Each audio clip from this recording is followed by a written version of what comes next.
passion igniting the light through highs and lows. We'll stand as one, our legacy a tale that's just begun. Together we roar, together we roar. The Detroit Lions will rise, with our hearts full of dreams and the fire in our eyes. From the past to the future, we'll claim our road. In the home of the brave, we'll proudly have grown. So let's lift our voices, let's turn it up loud. For the love of the Lions, we'll always be proud.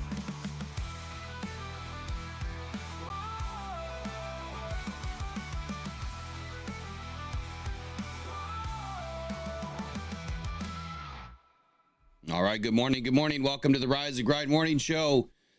It is Friday, which means it is the Lions and Bears preview day. It is the final preview day. So we're a little bit behind this week because I was off for a couple of days. And so we're going to wrap it all in today. There's really not a ton to cover with this matchup. I mean, we see them twice a season. You know, we know what we're looking at from this year, but things have changed. We've got a few more injuries. There's some things going on the Bears side of the ball, and we have a lot of news to share today about some things that had happened yesterday. A couple of calls that we made yesterday talking about David Montgomery are starting to come to fruition, so that's good news, and we'll talk about that here in just a moment. But before we get started, I need a couple of things from you guys. Number one, if you want ads turned off, we have to get likes up to above 60 today. Let's try to get that done here in the next 15 minutes. As long as we have enough viewers in the next 15 minutes. Once we get up to 60, ads will be turned off. And then, of course, look, if you're new to the channel, hit that subscribe button. There's no reason why you shouldn't. I know there's certain individuals out there trying to spread rumors and lies, but that'll be dealt with soon. So smash the subscribe button, hit the like button. Let's get rolling. Good morning, Eric. How you doing? I am fantastic this morning. Hopefully I have some audio. You're good. You're good. Okay. I expected it would be. I don't know what the hell that was all about because I didn't do anything. Yeah, I didn't either. And it just I literally didn't touch a button after you left. Weird.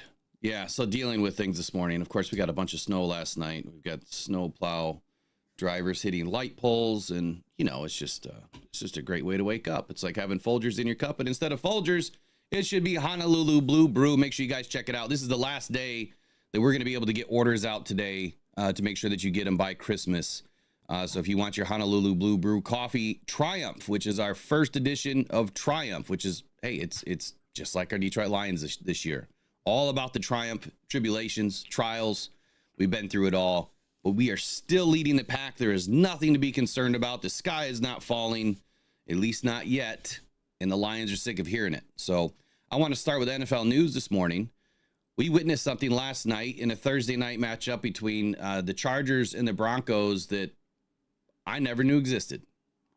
Once again, we are enlightened with a new. Usually this happens to the Lions, right? Like, you know, this crazy, forgotten about, tucked away, buried under a rock rule surfaces for a Lions game. Well, not this time. So watching the game last night, I'm like, what in the world is going on? And I don't know if the announcers really did a good enough job of explaining. I kind of really wasn't listening. I was watching and doing other things. And so there was this fair catch free kick rule. I've never seen it, never heard of it. Eric, have you ever seen it or heard of it before? No, and this is the first time it's been done since what, 1976? I think that is the date, yes. It's been a minute. I mean, I was born in 1975, so I don't think I'd remember that one. I couldn't tell you who the last person to do it was. Well, I think they say it in this article, but I wanted to at least read what the NFL describes this rule as. And then I want to try to remember if we can we put ourselves in any sort of a situation to go back and look at possibilities for Dan Campbell. Like, could he have utilized this throughout some of the games that we had? And is he going to use it now? Did he not know this rule existed? Now, I remember Doug Flutie did a free kick, and He did a drop kick. Yeah. And I don't remember how that exactly worked, but I know if he would have kicked that through the uprights, that would have counted for points as well. Yeah. But So it's too far away.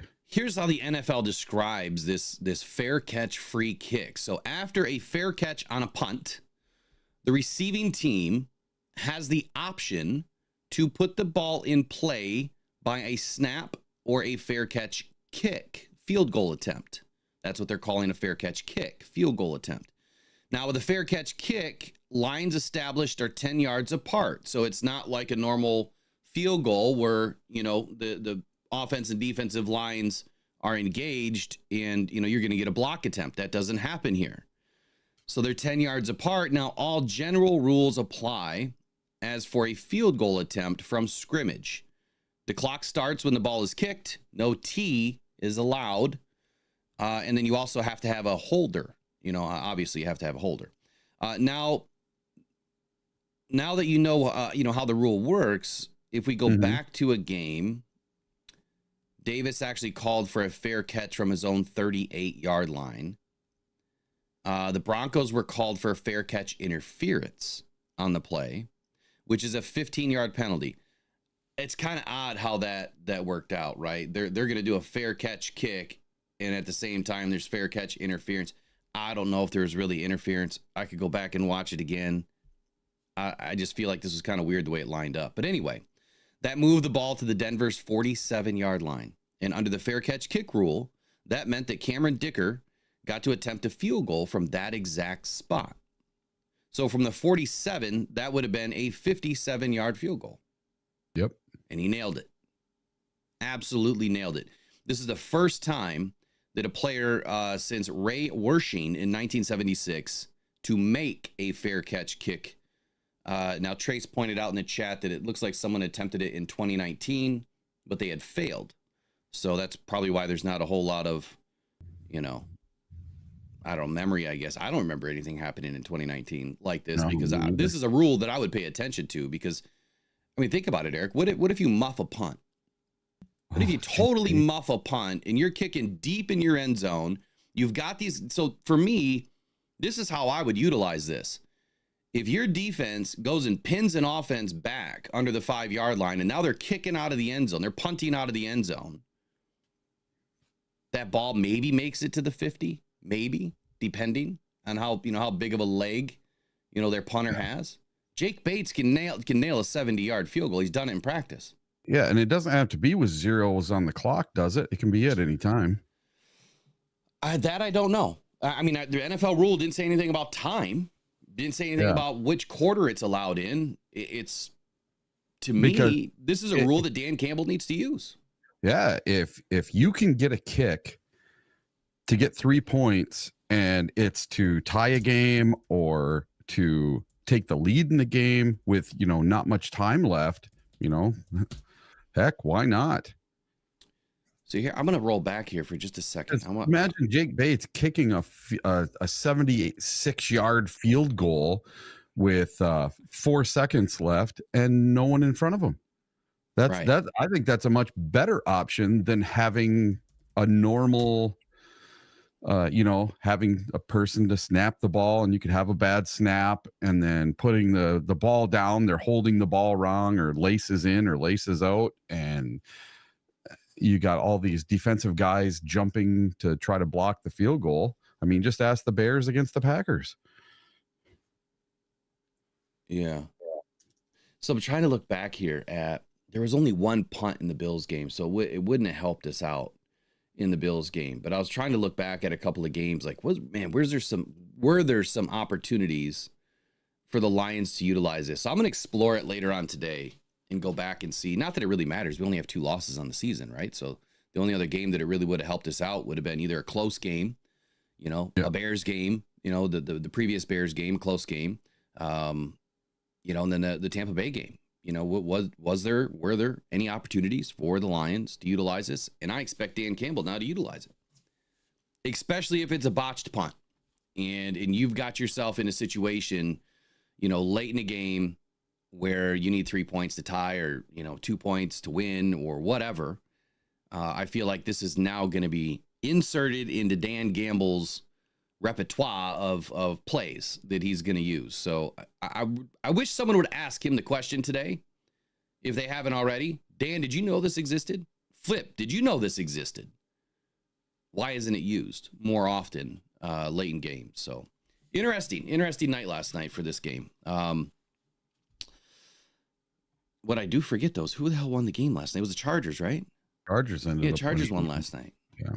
Which that's going to shake up the AFC playoff picture big time. Yeah. Because if the Broncos would have won, they were in the playoffs. I think they're still going to make it. You know, yesterday I was going through all of the, we were talking about interceptions and sacks and pass rush and defense versus offense and how many Super Bowls have been won based on, the last 24 seasons, right? Last 23 Super Bowls. Mm-hmm. And it's largely been, offense wins championships. Where was I just going to go with that? My mind just went totally blank. Just erased. Totally blank. What in the world was that? Oh my goodness. Man. I was thinking about something else and talking at the same time and I lost it all. So we were talking about that yesterday and now I don't know what the hell I was going to say. So we're going to move on to the next topic, which is not a good one. Not a good one at all. So we've been talking about Ben Johnson this season. He definitely wants to have a head coaching position at some point. I feel like he's been holding out a little bit for the right situation. He's kind of gone through the circus now of the interviews the last couple of seasons. Maybe he stiffed Washington. Maybe he didn't. There has been a new team that has been thrown in the mix. And I can't wait to see all the videos that pop up after I share this one. 49ers. What a perfect opportunity for Ben Johnson. The question for me is, does Ben Johnson fit the 49ers? Does he fit that style of a team? Do they have enough weapons right now surrounding Brock Purdy for his offensive scheme and what they like to do? Because that offensive scheme is totally different. Now, Kyle Shanahan, look, he could be done simply because, the 49ers fell apart this year. I expected it.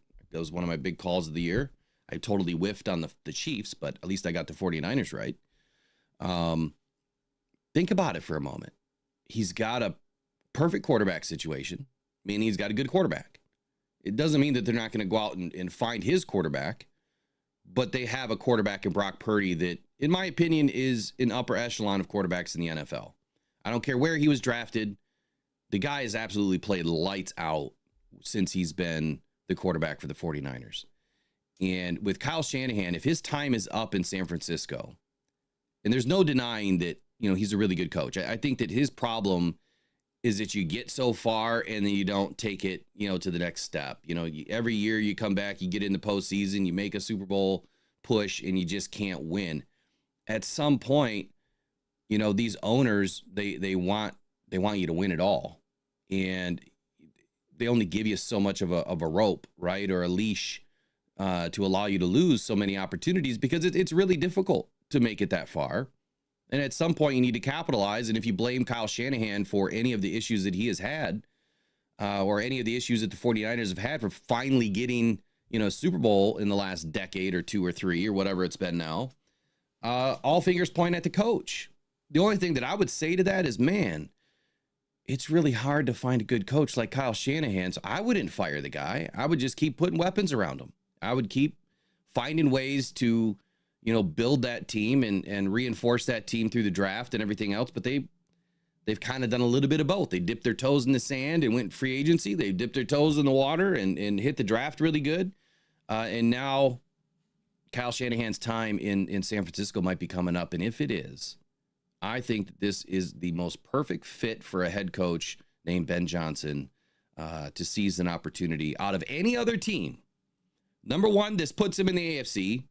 Number two, he will be competing with the Lions quickly, probably the next season.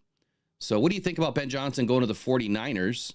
Has he proven himself to be enough of an offensive-minded coach to take on the responsibility of such a dynamic offense and what they're doing in San Francisco right now? Well, I think Ben Johnson as a coach would be a perfect fit. He's got the right mentality for that job, and I think he wants a warm weather climate to play in or to coach in. But the one thing is, I've always wanted to see the coordinators and a coaching tree from the Lions actually spread out and us get coordinators as head coaches, right? Mm-hmm. I would have to hate Ben Johnson, and I don't want to have to hate Ben Johnson because Hate's a strong word. I cannot stand the 49ers. They're the most smug, arrogant, Above the Packers? organization. No, they're not. They're not as bad as them, but listen, it's just such a different culture out there, and I've never been a fan of the 49ers, even since the 80s when it was Joe Montana. Everybody else loved Joe Montana and Jerry Rice. I absolutely loved Montana. I couldn't stand them. I didn't like I didn't like that they always won and my teams never had a chance, and they really had a dynasty back in the late 80s or mid 80s when I was in elementary school. And I just remember thinking, it's just not fair. It's not fair. My teams never get a chance, let some other teams, have a chance once in a while. They were so good. And I don't know. I would have very torn feelings about him going to the NFC. I'd rather see him go to the AFC. I was looking up coaches on the hot seat, and number 1 is Mike McCarthy. Number 2 is Peterson down for the Jacksonville Jaguars. And that's where I think Ben Johnson would have the perfect opportunity to go to Florida, no state tax. He'd make more money. He could be in nice, warm Florida, and he'd be in the AFC, and I could cheer him on all I want, because the only time the Lions would ever really have to face him is in a Super Bowl or every couple of years, one game here, one game there. No big deal. So I would much rather see Ben Johnson go to an AFC team in the South and as far away from the NFC as possible. Yeah, so I didn't mean to say he'd be in the AFC. He wouldn't be in the AFC, but he would still be in the NFC by going to the 49ers. Yep. So yeah, I'm look, is Kyle Shanahan even mentioned right now in a hot seat situation? No, he's not. No. But at some point, we've seen this happen in the NFL before. I mean, and I know it's not even comparable, to what has happened in the Lions, past history. But Jim Caldwell was the only coach that we had in recent memory that was actually winning. And I mean, he was just probably one more season away of giving us, a pretty damn good season. And the Lions fired him because he didn't win the season before. Now, I'm sure that there was other ulterior motives inside the Lions front office that manufactured that. But it just goes to say that it doesn't matter how comfortable you feel you are in your position. You should always feel a little bit uncomfortable because in the NFL, not for long, look, they want results. And if the team, the organization is putting up all the money and doing all of these things to help you get the players that you say that you need, and you're making it every year into the playoffs, except for this year, and now you just can't get over the hump, at some point, they're going to start questioning, are you the right leader to get us there? Are you making the right decisions during the totality of a season to keep your team healthy and to put them in a position to win? So is he in a hot seat? Probably not.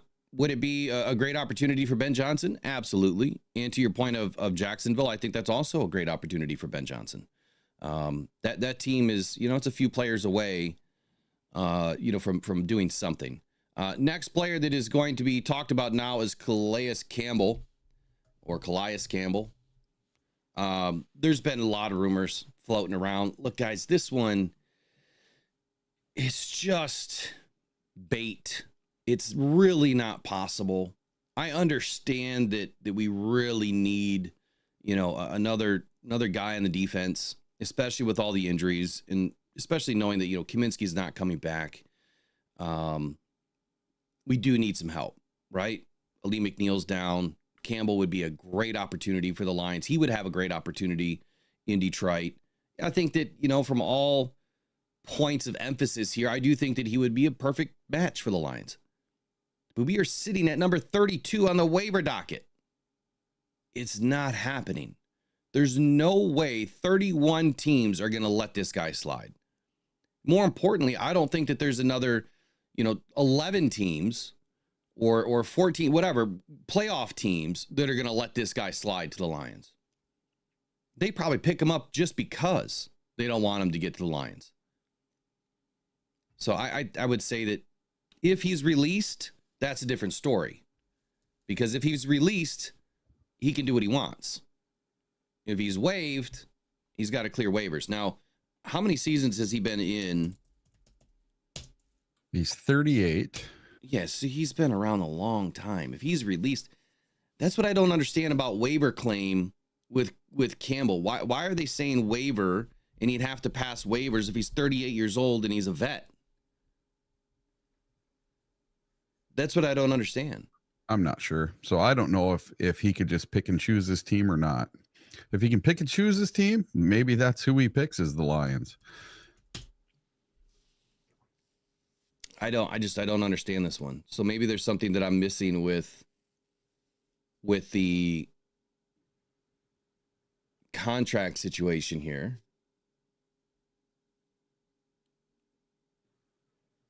And that would mean, and the only way this happens is if the 49ers beat the Dolphins on the road this weekend. And that's what has been speculated. And it's not even, confirmed to be true or not, whether they would release him or not. I mean, if he's released and he's free and clear, then he can go wherever he wants to go. Yeah. I mean, there's no ifs, ands, or buts about that.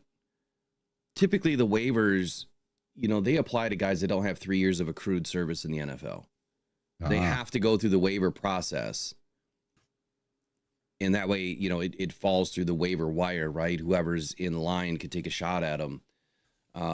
So I'm seeing two different factions here. Some people are saying he's got to clear waivers. I don't understand that. I don't know why. And then if he's released, obviously he can go wherever he wants. It's the same thing with having vets on your practice squad. So you have, like Kyle Pecco, right? He did not make the initial 53-man roster this year for the Lions. He probably had a handshake deal with Brad Holmes. I'm speculating, okay? That he said, look, waive me, cut me, release me, whatever. I'm not going to sign with another team. I'll be back on your practice squad here in a couple of days. If you're a vet, you do not have to sign with anybody that's coming to offer you a contract. You can go where you want to go. So I think it's a very similar situation here with Kyle Pecco. He didn't make the roster, but he came back. And then he was a big part of our organization and in this defense early on in the season until he got injured. Same thing here with Campbell. If he is released, then there is an opportunity. There is a real opportunity. And at 38 years old, he's still been very productive. So I don't know. We'll see where it goes. Do you have anything on NFL news before we get to 10 takeaways from yesterday?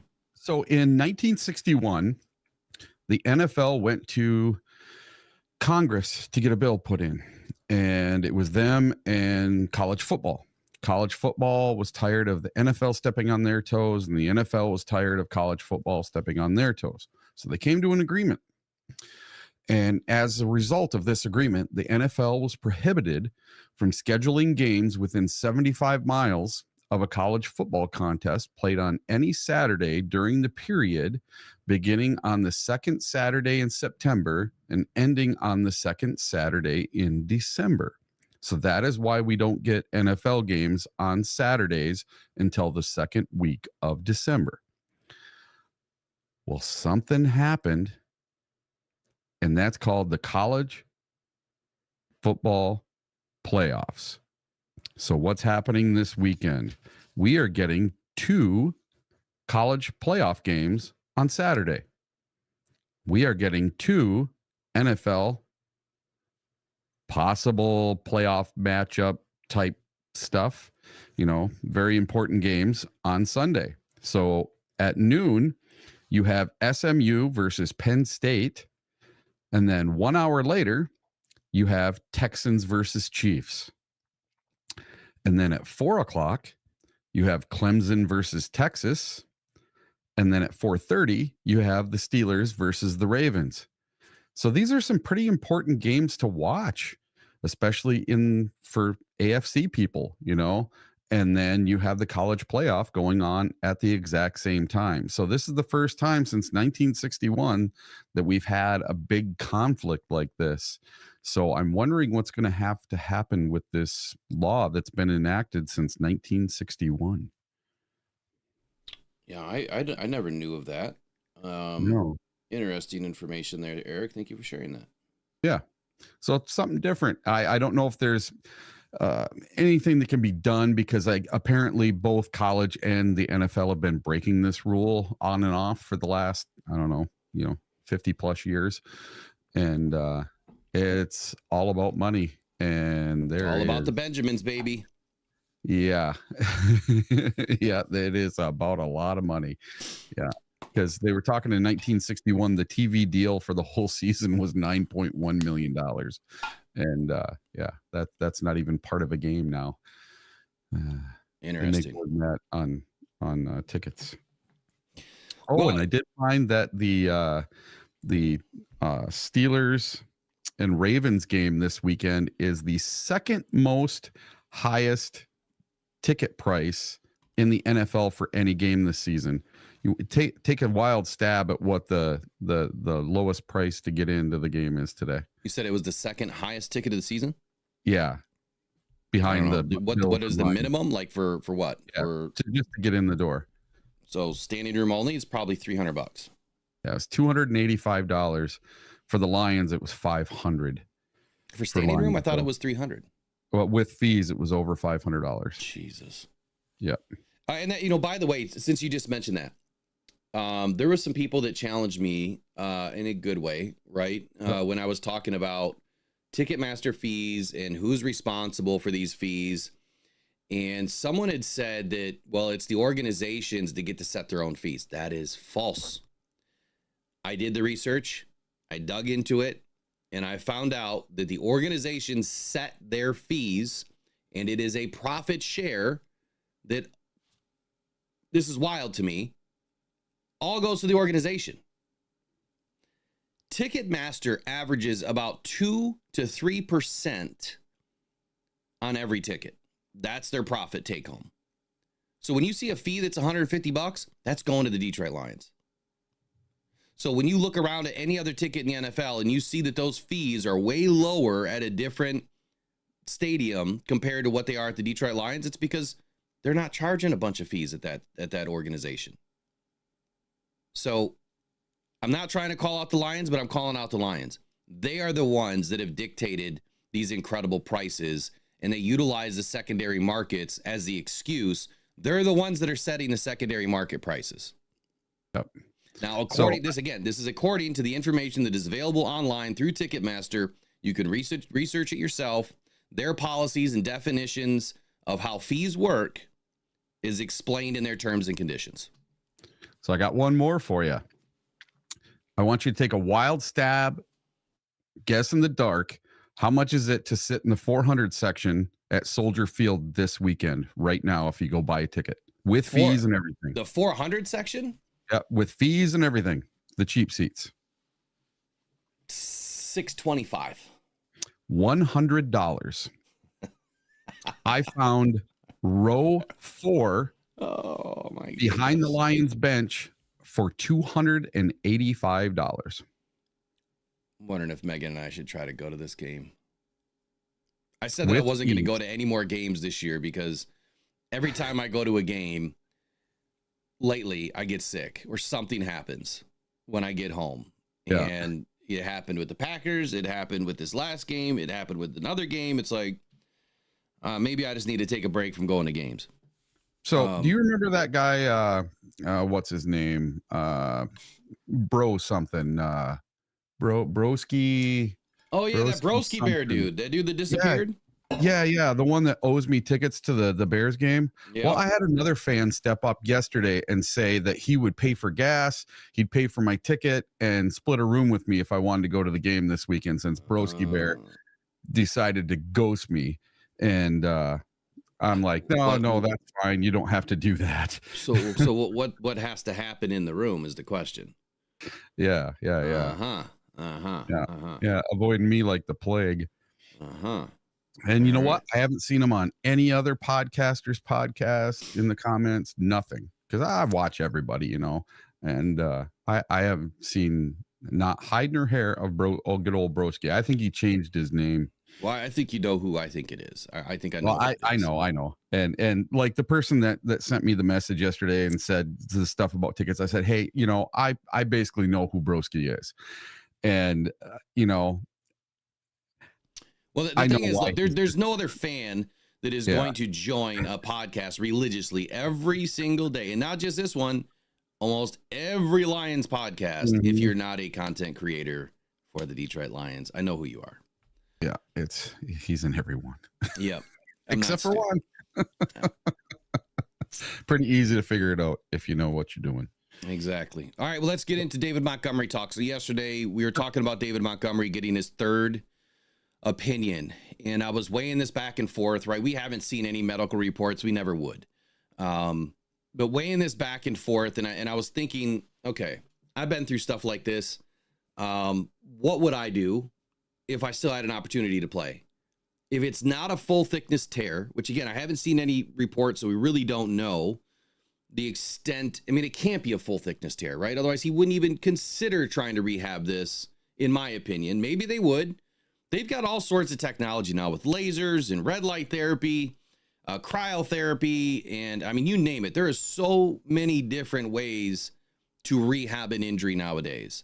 I'm going to assume it's not a full thickness tear, okay? And that everything else is largely intact.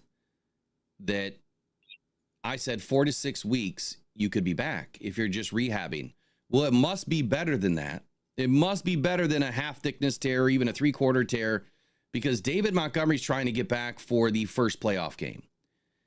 And again, I thought that this could happen, that if it wasn't a full tear, he didn't really need to have surgery, he would give it a go.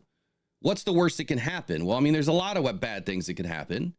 But at the end of the day, if he's able to be stable, if he's able to protect himself, and he's still able to play at a high level, it's better to have David Montgomery than not. So from the time he got injured last weekend, so almost a week ago, to the first playoff game is about 5 weeks. That is almost enough time to be completely healed. If the Lions get that first week bye, that is almost 6 weeks. So in my opinion, this is a great move for David Montgomery. I think it speaks volumes, like I said yesterday, to him as a player, as an athlete, as a teammate. He does not want to give up on this team. He does not want to give up on the opportunity of playing in a Super Bowl. And he wants to be there. So his optimism has really promoted him to making the decision of, I'm going to rehab this thing and I'm going to try to stay ready to go. Lions are not going to put him on IR, because if they put him on IR and shelve him for 4 weeks, which he still would have been able to come back, he wouldn't have been able to train with the team. So if in 2 or 3 weeks he's feeling really good, he can train with the team. He can get on the field and test it out and see how he's doing. And if he has another issue, well, then he's done. But at this point, expect David Montgomery to be back in that wild card round, which we will not be in, because we're going to be in the divisional round after we secure the number 1 seed. So big shout out to David Montgomery. And man, he's standing on his business, man. He wants to be a part of it, and this is what we want to see and hear. Jared takes the snap, gives it to Montgomery, left side, into the end zone, untouched, touchdown, Detroit Lions. Can't wait to see you back in the playoffs, David, man. Big shout out to you. Congratulations on getting your third opinion that is going to work out for you and the team. Shout out to Ed O'Neill, too. He gave us a super chat a little while ago. We missed it. Uh-oh. I missed it. Sorry, Ed. Didn't mean to leave you hanging. He said, bring me Caleb. Lions will dominate. Let's effing go, Will. Let's effing go, Ed. Appreciate you always being supportive of the channel, buddy. Let's give you Gibbs TD. How about that? And they give it to Jamar, hesitates, cuts left, looking for the edge, to the end zone, touchdown, Detroit Lions. Looked to the left side, didn't find anything there, spun out, looked left, wide open, takes it to the house. All right. So moving on from David, do you have any comments on David before we move on to the next subject? We had one question in the chat, and this is from Devin Clark. Who was our best backup to emulate David Montgomery? To take over the demo role. You know, I mean, we're going to talk about someone that's going to supposedly get an opportunity, which is Jamar Jefferson. But honestly, it's Craig Reynolds. I think Craig Reynolds as well. Yeah, it's Craig Reynolds. So, I mean, you also have Vaki. I mean, Vaki's a bigger back. He can pound it between the tackles. I mean, both guys can. Both Jamir and David have shown that they can, you know, they're not afraid of running in any hole or any, you know, any called scheme. They're both good at it. So I was a little, so I guess we'll segue to Jamar Jefferson real quick. I was a little surprised to see this reported that Jamar Jefferson might get an opportunity. And I'm thinking to myself, hold on here. How do we go from Jamir and Monty, and then your direct backups are Craig and Vaki, and you're going to skip all the way down the line to Jamar? Yeah. I don't understand that. What I do understand is Vaki and Reynolds playing, you know, in a primary special teams role. They might be bringing in Jamir to play special teams and then bring Vaki or Reynolds more into the offense. So Jamar's probably going to get more of a special teams role, not so much behind Jared Goff, but more of a special teams role. But this article by Max Demara said that Jamar Jefferson is ready for an opportunity to contribute to the Lions offense. I just don't, and maybe I'm way off base here. I just don't see where this makes a whole lot of sense that you would skip over Craig Reynolds and Vaki and go to your fifth, sixth option, whatever Jamar is. But here's a quote by Jamar Jefferson. He said, you know what they say in the NFL, one goes down, it's next man up. So I feel like I got the next man up mentality, and I've been ready for this opportunity for a while. With David Montgomery out, I am hoping for a bigger role. We will see. I'm going to seize the moment at any opportunity that I get out there, close quote. And he also had this to say, which I thought was beautiful, right? I mean, he's supporting his team. He says, they taught me a lot, just how they both run. Watching them for the past 2 years, Jamir Gibbs, David Montgomery, seeing how they act, just being a pro, being professional, how they go to work off the field and on the field, close quote. What a great supportive statement, you know, for your team, and that he's, you know, in a position right now where he's still trying to learn. He's still trying to latch on to an offense. He's been bouncing around ever since we drafted him or picked him up as UDFA. I can't remember if we drafted him or picked him up as UDFA now. But either way, you know, whether he gets an opportunity at special teams or he gets a couple of totes, you know, of the rock behind Jared Goff, the Lions are going to make the right decision one way or the other. But I think it's going to be Craig Reynolds. But I would really love to see Vaki, because every time Vaki has touched the ball, I mean, he was going for like 6 or 7 yards every time. I want to see Vaki. I really do. Vaki was pretty special in the preseason. He looked really good. And that was behind our cobbled second and third and fourth string, 90-man roster offensive line that we had going on then. So a lot of the guys he was running behind aren't even in the NFL anymore. Names that I can't even remember. And you have to remember Craig Reynolds, when David Montgomery went down with a chest and Jamir Gibbs had already been down due to I think it was a groin or a hamstring last year. Who took over in that game in Tampa Bay? It was Craig Reynolds. Mm-hmm. And when Craig Reynolds has had to be our featured back, he has done just fine. He has gotten over 100 yards for us before. And, you know, he's not afraid to put his helmet down and make the big blocks. He made a huge block on a touchdown in Tampa Bay and then went on to put up over 100 yards also in that game. So I have no doubt that Craig Reynolds can take over the demo portion of this role. And you sprinkle in a little bit of Vaki now and then, and that's fine. So there's something that I notice and I pay attention to at every single home game and a lot of the away games, because I go to them. in pregame warmups, I pay attention to who's shagging punts and who is taking kickoffs. And two of the people that take kickoffs every single week, every single game I've been to this year, Craig Reynolds, Sion Vaki. Those two are back taking kickoffs every week. Now, they were doing it with Khalil Dorsey. They were doing it with Khalif Raymond and Alexander. Well, a lot of those guys are gone now. So it's probably going to be Alexander again this week because they signed him back again. But your backup kickoff guys on special teams are Craig Reynolds and Sion Vaki. So maybe Jefferson does get brought up and is put in a much larger special teams role. So you can save these other two guys to be running backs. Yeah, Scotty Montgomery yesterday had something to say, about this whole situation too. And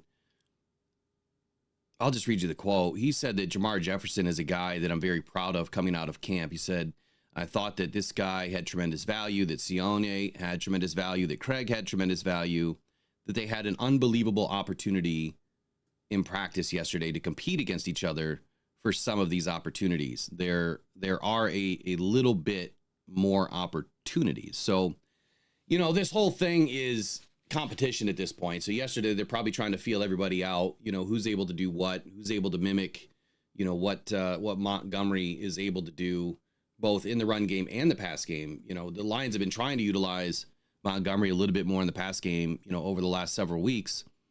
I don't think it's worked to their liking, but Jamir has definitely taken off in that respect. He followed that up with, Scotty Montgomery did. He said, Jamar has a tremendous short area quickness, good vision in the run game, did a tremendous job in camp of creating a lot of explosive plays.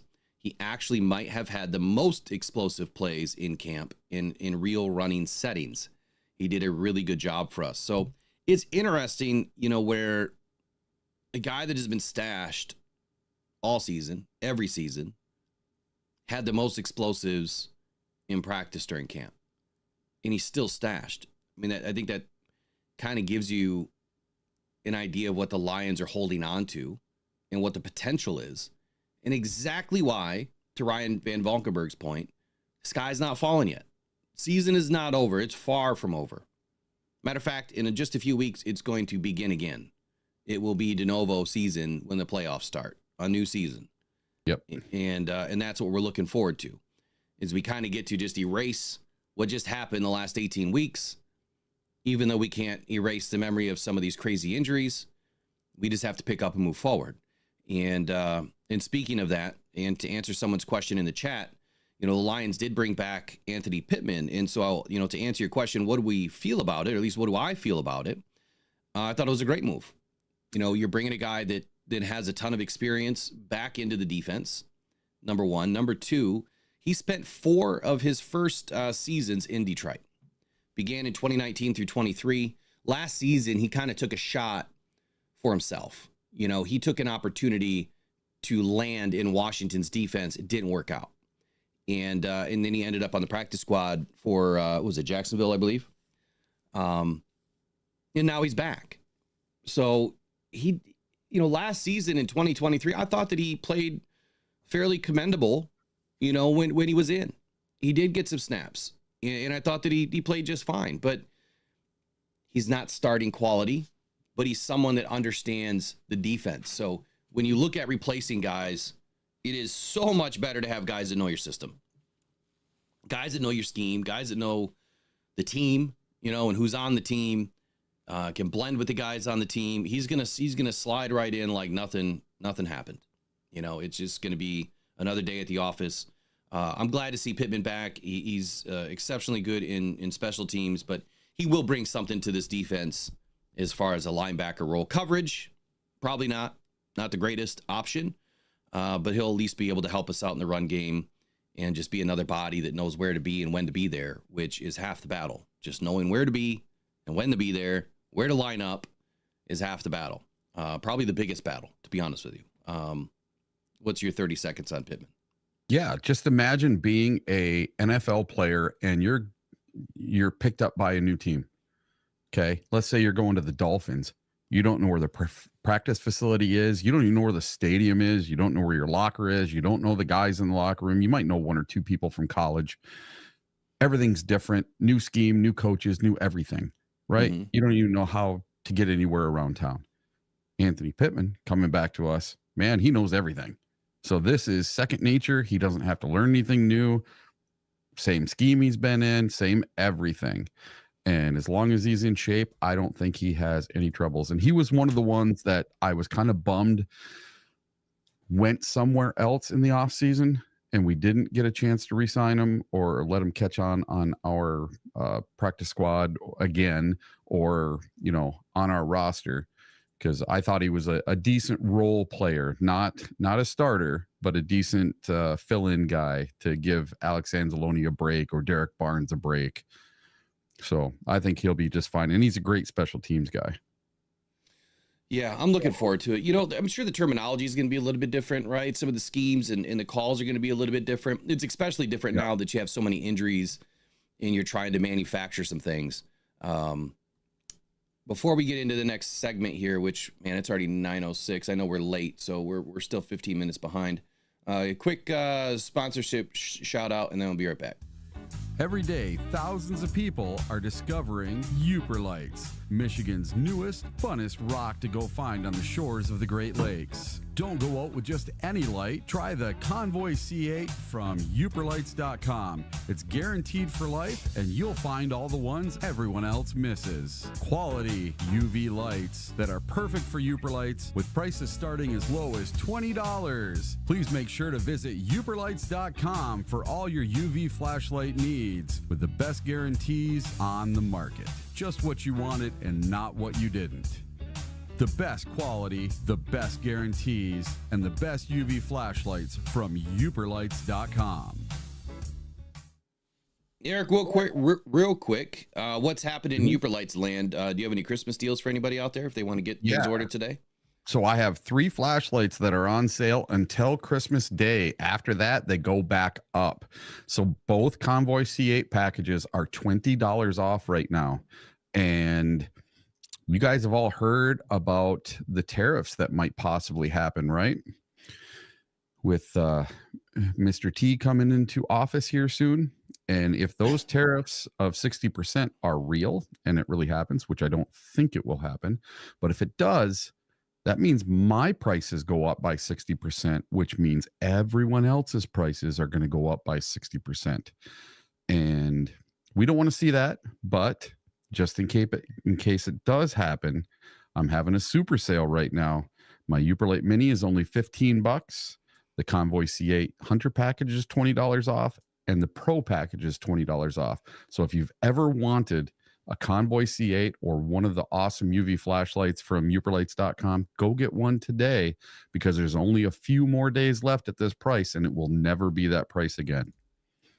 So if they order today, do you think they'll still be able to get it before Christmas? Yeah, today or tomorrow. Yep, because we have mail that goes. Now, your order would have to be in before 10 o'clock tomorrow, because I do orders about 10, 11 o'clock, and the post office closes at 11. So if you want stuff out, you best get it in by tomorrow morning. So someone was asking about messages removed. So just so everybody knows about the rules in this chat, in this channel, number one, we support our community of Lions fans. We want good, wholesome interaction. You guys have freedom of speech. Just, we don't want to see a bunch of F-bombs and cussing and swearing. You can't post links. That is not a me thing. That is a YouTube thing. You can't post links. And typically when you post or try to post links, they're just automatically going to get banned. So yeah, we only remove messages if they go against the rules, which we just try to stay away from, bullying, right? Harassment, all that kind of stuff. We do have sponsors and things of that nature. So we try to keep it wholesome. Now, other bigger channels, Chris Sims, Mike Florio, Pat McAfee, whatever, right? They don't really monitor their stuff like that. So yeah, people can get away with saying just about anything in there. But for us, we'd rather keep it above board. And plus with the Cancer Foundation, we try to support, a better way of life, right?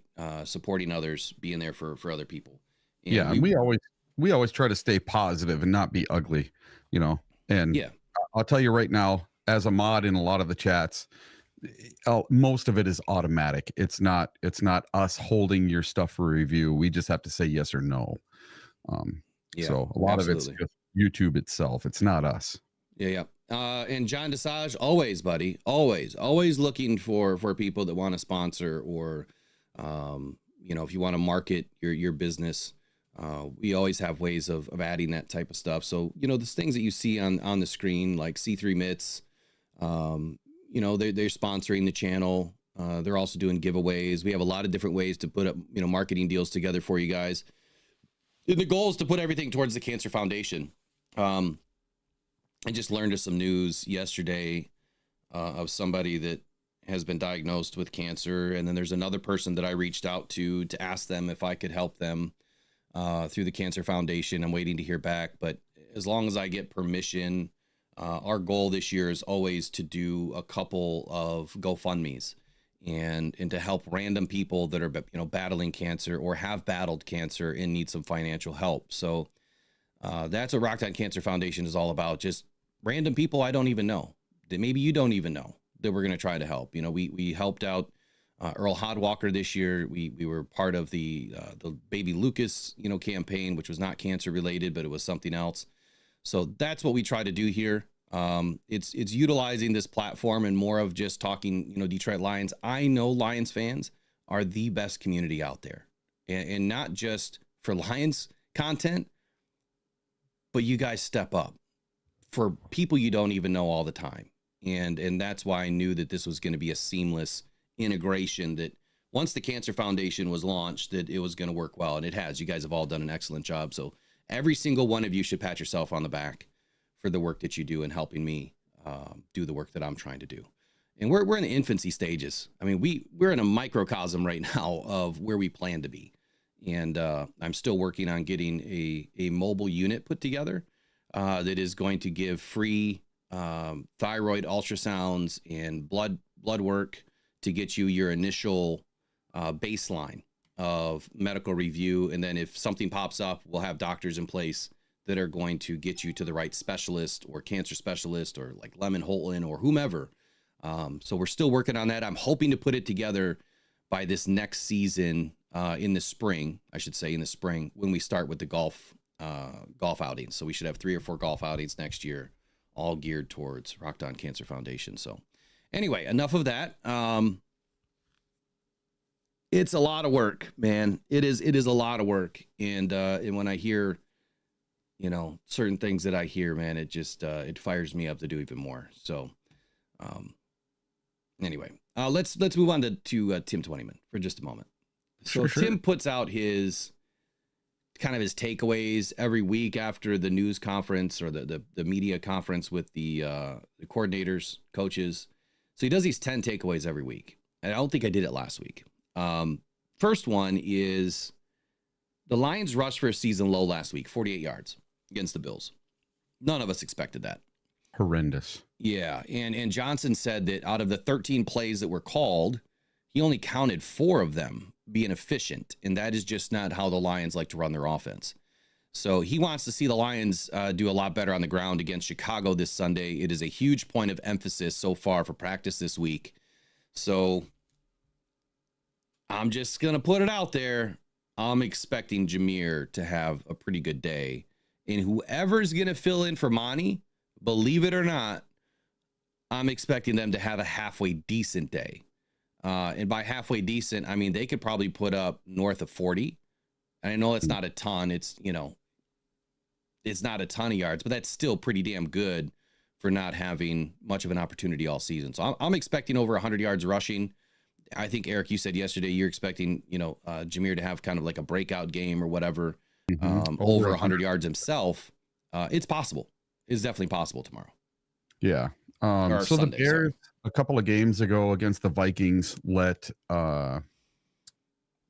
who's the running back for the Vikings? I always forget his name. He came from the Packers.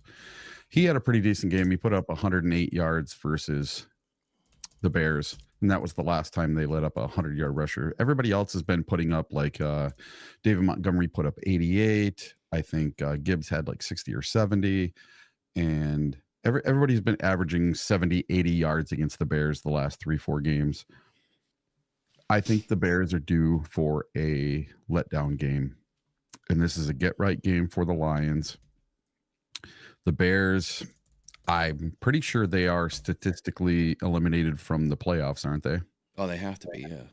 Yeah. So I just don't see it. I don't see them having much fight. They're playing for pride now and nothing else. And they just don't have the locker room that the Lions did when the Lions were playing for pride and playing spoiler and trying to keep people out of the playoffs. They're really not keeping us from anything. We've already locked up the playoffs. So there's no big rah for them to try to beat us this weekend. And I think that Gibbs is going to have an amazing day on the ground and through the air. I bet you he puts up close to 200 yards. All purpose? Yes.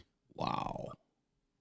I don't think I'm going to go that far, but that's my Friday super crazy. He's going to have 200 all-purpose yards this week. That would be nuts. No, I mean, depends on the weather, right? I mean, if the weather, like we got dumped on today, depending on what the weather is going to be like, I know it's supposed to be around, low 30s, possibly a 10-mile-an-hour wind, which is not terrible for, late December weather in Chicago.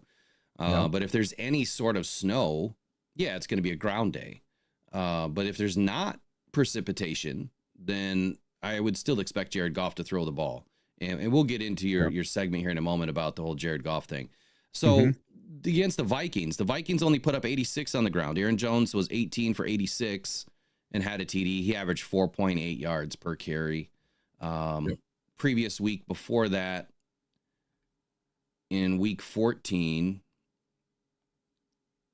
and I'm only going to highlight a couple of these because we'll talk about more of this here in a moment. Against the 49ers,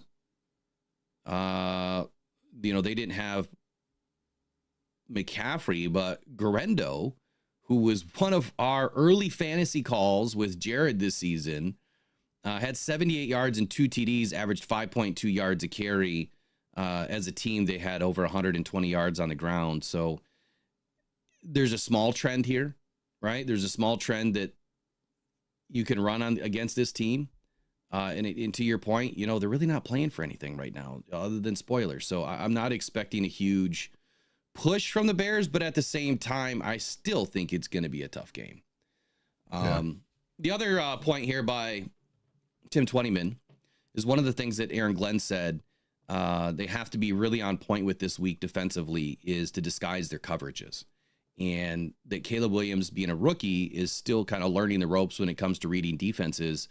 And the Detroit did not really disguise it well in the second half of the first game against the Bears this season. And that's why Williams was able to throw for 3 touchdown passes in the second half. The mantra for the week is corral and confuse. So my only question for Aaron Glenn making this statement is, you're the one calling the defense, dude. So why were you not disguising it in the second half? Whose fault is that? Once the play goes in, okay, then it's up to the team. But if you don't have them in a scheme that is disguisable friendly, that's your fault. So I would say that either the entire team failed defensively by not disguising, maybe they were cheating, wherever they were supposed to be or whatever they were doing. Maybe they were showing their hand a little bit. I think it's a good point of emphasis here that they better work on that ASAP, because in the playoffs, if you are not disguised, you are exposed. And if you are exposed, it's a bad day. He's going to have to figure that one out. This is not the time of the year where you're still trying to learn how to disguise a defense. David Phipp on special teams said that he does expect for more opportunity in special teams this weekend. He said that it's easier to anticipate where kicks are going and the depth, your depth perception of the ball, right? Playing outside and with a little bit of wind. It's supposed to be 30 degrees, 10 mile an hour winds. So he's expecting a little bit more action in special teams this week. Yeah. Being cold, when you kick that cold ball, it's not going to go as far. Oh, it's like kicking a rock. Yeah, it's not going to have the thud that it usually has. More of a thwack or something. Yeah. A big shout out to King SJ all the way from Toronto. He says that the Lions are hosting a watch party in London, Ontario this weekend for the game. The Rory cheerleaders, the Honolulu Boom drummers are all supposed to be there. Oh, really? You know what? Hey, I'm a drummer, Lions. I'm a drummer. Come on, send me some tickets. I'll go. Just kidding. I'm not a drummer. Anyway, he's going to make a day trip for the event. That sounds fun, man. It would be cool, even more fun if you send us some pictures. If you do make it, email it to mailbag@rockdown.com. Tell us all about it. Hell, call in on the show. Tell us what it was all about. Did the Lions do a good job? I think that'd be fun to find out. Yeah, that's awesome. Last thing here. Two more things. The changes from the scheme perspective in the run game with David Montgomery out. Johnson said that Jamar Gibbs is ready. He's going to carry the load. Nothing changes. So the run game is not going to change at all. Jamar is going to be inside. He's going to be outside. He's going to be all over the place. And the last item is veteran cornerback Carlton Davis. Obviously, it was a big loss for Glenn's defense, but Davis, he was playing at a Pro Bowl level. I mean, the guy was actually having a really damn good year. But Glenn talked all year about the versatility that he has in the secondary. I've been talking about kind of the same thing, how deep it is. And he seemed really confident on Thursday that if he had to move some pieces around and play guys in different spots, that he feels he has the right mix of skill sets to do it and not fundamentally change what they've been doing on defense. So this is going to be our first look at, are we going to completely collapse? Are these guys going to be ready for the challenge? And are we going to allow this rookie Caleb Williams to dice us up? Because in the first game in the second half, if he has that kind of a game, because our defense is, not cohesive, that's going to be a problem moving forward. But if this is a game to figure it out, I don't know. I don't know that this is the game you want to figure it out in the elements outside. I would say that I would try to play as fundamentally sound as possible, but at the same time, limit what you're really trying to install this week. Like, I like the corral and confuse. I absolutely love that. I mean, that has been, what I've been saying for the last couple of weeks. You just got to corral. You've got to corral Josh Allen. Just don't let him get outside. Funnel him. Force him inside. Force him to your playmakers. Same thing with Caleb. You've got to force him to the inside. You can't let him get outside and beat you with his feet. The good thing is his arm is like it's like a wet noodle. He's just spraying the ball. I mean, he's got a great arm, but he's just spraying the ball everywhere. Yeah. So anyway, the one thing about this, and it's going to tell me right away whether our defense is going to be okay or not. The first half of this Bears game, Caleb Williams has not scored a single point, not a field goal, not a touchdown, nothing in the first half in 3 consecutive games. good Lord. So this first half against the Bears is going to tell you a lot. It's going to tell you whether our defense can weather the storm or not. And I think it's going to be huge to see what we have going on and whether we need to bring someone else in still. And if this is a disaster in the first half, Mike P asked a question very early on in the chat today. Should the Lions look at Patrick Peterson? I don't know, man. I think we spoke about it yesterday or the day before. I don't know. I mean, the biggest thing that he has is knowledge, right? And experience. Mm-hmm.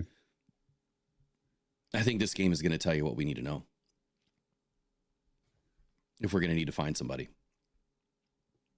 I'd be interested to see what Terry and Arnold does in this situation. I mean, he's going to be defending Terry or DJ Moore. He's going to have a big assignment. He might even be on Roma Dunzi at times too. He's going to have a real big assignment on DJ Moore. I mean, you look at Terry and Arnold, he is not the biggest guy. He's just not a big guy. He's a and he's aggressive, but he's just not a big guy. So Yeah. being able to body out DJ Moore, I think is going to be a little bit of a problem for him. But as long as he plays well within space and stays in phase, matches the hips well, and keeps his damn hands in his pockets until that ball is getting close, I think that he'll be all right. I think it's more about playing smart than playing physical this weekend. I think you just got to play smart, and physicalness like that can come after the catch, but beforehand, you just need to keep yourself in position to make a play. I'd rather see these guys just trying to go for the pick, and having somebody shade. I would be surprised if Aaron Glenn is not going to have two safeties over top all day, and moving them down into, the middle zone and shading some of these receivers. And then if these receivers release, obviously the safety is going to be able to pick them up. Yep. I would be really surprised. I'm not saying that we need to go total zone defense. I think it's man with an over zone. You know what I mean? Man over. So we'll see. Kind of a hybrid. Yeah. Man zone concept. Yeah, it's a man over scheme. Yeah. And now my bold take for this Friday, my first one was Gibbs going to have 200 all-purpose yards. My other one is Terrion Arnold is going to get his first interception Sunday. And that would be sweet. He really needs one. Dale Lynn had a question. He says, do you think the Lions didn't change much up on the Bills defensively? Because if we played them again for the Super Bowl, we throw the book at them. I'm not real sure what you mean, Dale. Like, do you mean are we changing much up from the Bills game defensively, or? I think he's saying, did you hold back during the Bills game just in case you see them in the Super Bowl? Possibly. I don't know if you really hold back on the Bills because they're one of the best teams in the league. I would assume that we tried to do everything that we could. I just think the Lions failed. I think that the scheme that they put together just failed miserably. I did not see a lot of corral and confuse. I didn't see any containment. We had guys biting on everything, and it got us in trouble. Mosley is going to be in this weekend, or at least he's going to be up. We're going to finally see if he can play. I just hope he can last more than 4 snaps. I really hope that he can. This is where Brad Holmes is going to be the genius or not. You guys know I was not a big supporter of bringing back Mosley because of all these injuries. It's super high risk, but extremely high reward. It's like Eric buying $100 lottery ticket to get a Super Bowl ticket. Extremely high risk. Hey, I did it. Extremely high reward. So in this case, I just hope Mosley can hold his own. If he can play in a zone scheme, I would not expect him to be in a man scheme, even though he is a man corner. I would expect him to be in a zone scheme to start, to at least get his legs, underneath him a little bit. But we'll see. See what happens with Mosley. Maben. So Jalen Reeves-Maben, just yesterday, we are under the impression that Maben was done based on comments from Dan Campbell, injury updates, and then out of the blue, he gets activated. So Jalen Reeves-Maben clock is open and should be making his way back to the team. Did you see anything on this? Yeah, so he was a full participant in practice yesterday. Iffy was a full participant in practice yesterday. And the only 2 people that did not practice yesterday were Graham Glasgow and Frank Ragnow. And I think they're giving them just some extra couple of days rest. Man, that game was brutal for both of them. But yeah, both Iffy and Jalen Reeves-Maben practiced yesterday. And I think Dan Campbell might be starting to channel his inner Bill Belichick. Mm-hmm. What do you mean by that? He's being deceptive with what is actually going on with injuries and when guys might be coming back. He's starting to maybe not give you the whole truth. I just don't know how it helps us, though, because, once you announce that these guys are, the window's open, well, then you have 21 days to evaluate them, right? I don't know how that really helps us. Like, I don't know. I hear what you're saying, but this whole time he's been saying that Maben was unlikely, that Maben more than likely wasn't going to be able to come back. Mm-hmm. if Maben makes it back at least by playoffs and he's able to play at a high level, that's huge. Captain coming back, a special teams guy coming back, and that's what we need. Is we're gonna have to utilize all three phases, and special teams is gonna have to step up. We're gonna need some big plays. Khalif Raymond coming back, that's gonna be huge for the Lions if we can get some big returns and some positive field position. If you look at the last several games since Khalif Raymond has been out, I think that we've had a little bit of trouble on offense because of our field position. And when Raymond was in the game, we had better field position. It is a direct correlation between him out and him in. So we need him back. We need special teams to kick it into gear. We need somebody back there returning punts that can get us more than a fair catch or a couple yards. Like, we need to be getting 15 yards on a return at least. And I know that's a lot to ask for, but we do need it. Dan Campbell's quote said that Jalen Reeves-Maben is better. It was just slow going right now. So I don't really know where he could be. There is a chance that we get him in a few weeks. There's a chance that we don't. So it just it's where it's at. That's what we understood a couple weeks ago. And even in the last week, Dan Campbell has said he wasn't coming back. And then all of a sudden it's, hey, I'm back. And now we've got 21 days to see how back he really is. So it's good to see. Maybe they're just unloading the IR opportunity right now because they're scrambling. They're scrambling for guys. Mm-hmm. You walked through the practice report a little bit. So Graham Glasgow, obviously David Montgomery, Frank Ragnow, no practice. Brian Branch, Reeves-Maben, limited. Taylor Decker, Melifonwu, Nowaski, Reeder, Zadarius Smith, Amon-Ra St. Brown, Kevin Zeitler, all full participants. So we're as healthy as we are going to get. Frank and Graham are they're just resting. They're just giving them some extra rest. What were you going to say? Now, the Bears, on the other hand, their offensive line is in shambles, and they have their offensive left guard and left tackle missing practices. So, and then another guy, I'll have to find their practice report, but they had a few guys not practicing yesterday. For the Bears? Yeah. Here, let me pull it up. I was going to find it quick. I should have it right here. I thought I had it right here. I got it right here. So yesterday, offensive lineman Ryan Bates did not practice because of concussion. And then defensive lineman Javon Dexter, knee, did not practice. Offensive lineman Tevin Jenkins did not practice. And then Mercedes Lewis, for rest, did not practice.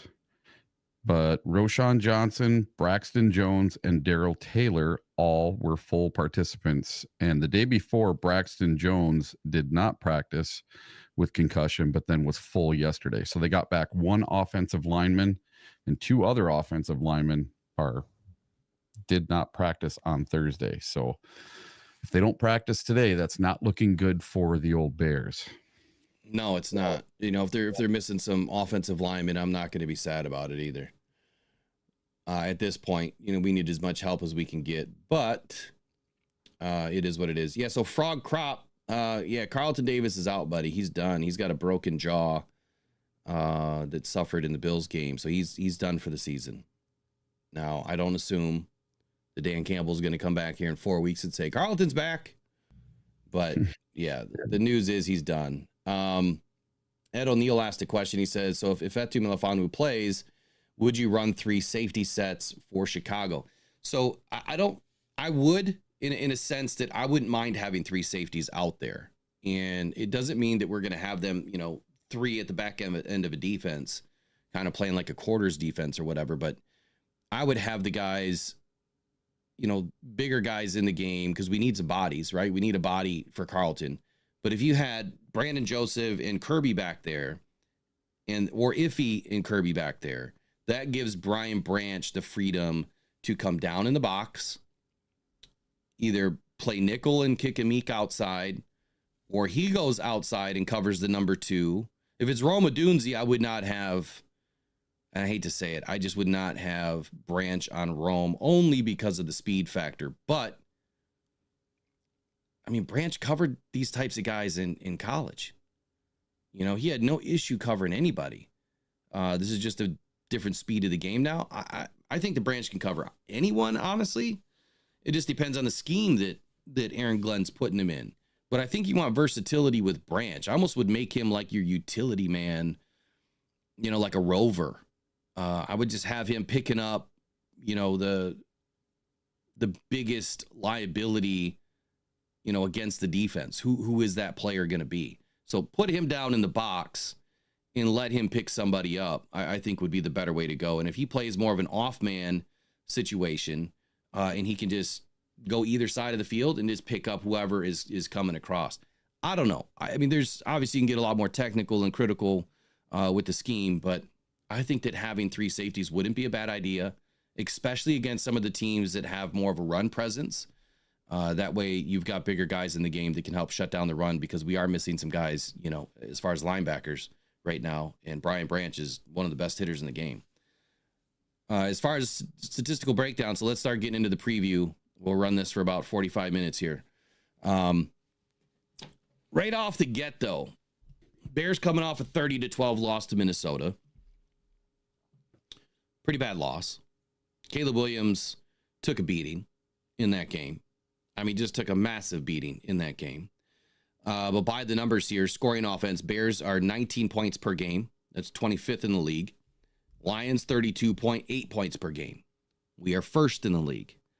This is a game that I do expect the Lions to put up north of 30.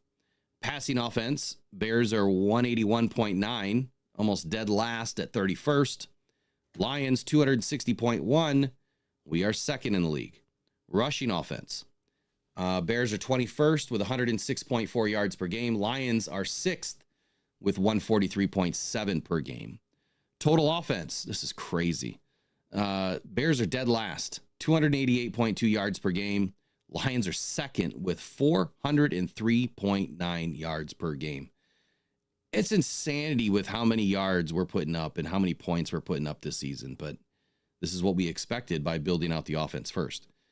First downs, Lions are first, 336. Bears are 21st with 250 on the season. Penalties.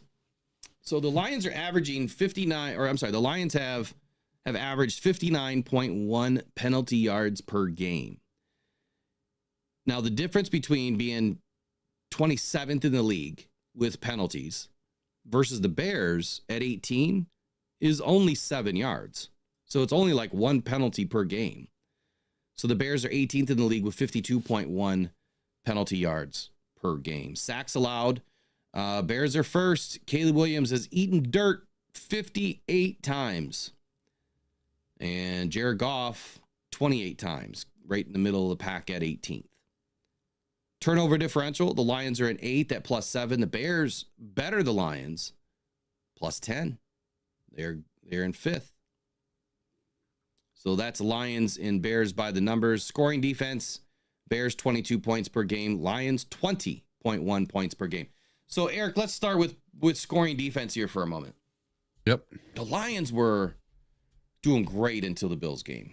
So the Bills game is what is skewed their numbers here. We dropped all the way from 2nd to 7th. Right. And so I'm not afraid of where this defense is. Yeah, we had an epic collapse against the Bills. And yeah, when you have a giant game like that, it's going to throw the numbers off. It's exactly what we talk about with the passing game against the defense. When you look at how many passing yards the Lions let up, it's because they've had these big leads. Same thing here. This is one game that has thrown it off, and they're right at the number that I say you've got to keep teams under, which is 20 points per game. So I still think they're doing fine. Of course, we would love to walk back, a couple of scores from the Bills, but I think that's just what you kind of expected to happen. It was a shootout. I mean, we both expected a little bit of a shootout versus the Bills. Yeah. And listen, teams are going to try to emulate what the Bills did to us. Of course. Why wouldn't they? Right. They figured out the secret key to the lock, and they figured out how to put up a bunch of points against the Lions. They figured out how to stop the run against the Lions. They figured out how to, make the Lions one-dimensional. So why wouldn't you use that recipe to try to beat the Lions? The only thing is, I don't think the Bears have what it takes and have the personnel to do what the Bills did to the Lions. This is going to be a completely different game. Yeah. Yeah, Motown, I see your comment in there. I don't think that there's really much for debate. When you look at, I mean, you could almost say it's 50-50 with what Brad Holmes built as far as offense versus defense. But if you look at very simply, it's a very simple answer. And I'll ask you, Eric, because you know the answer.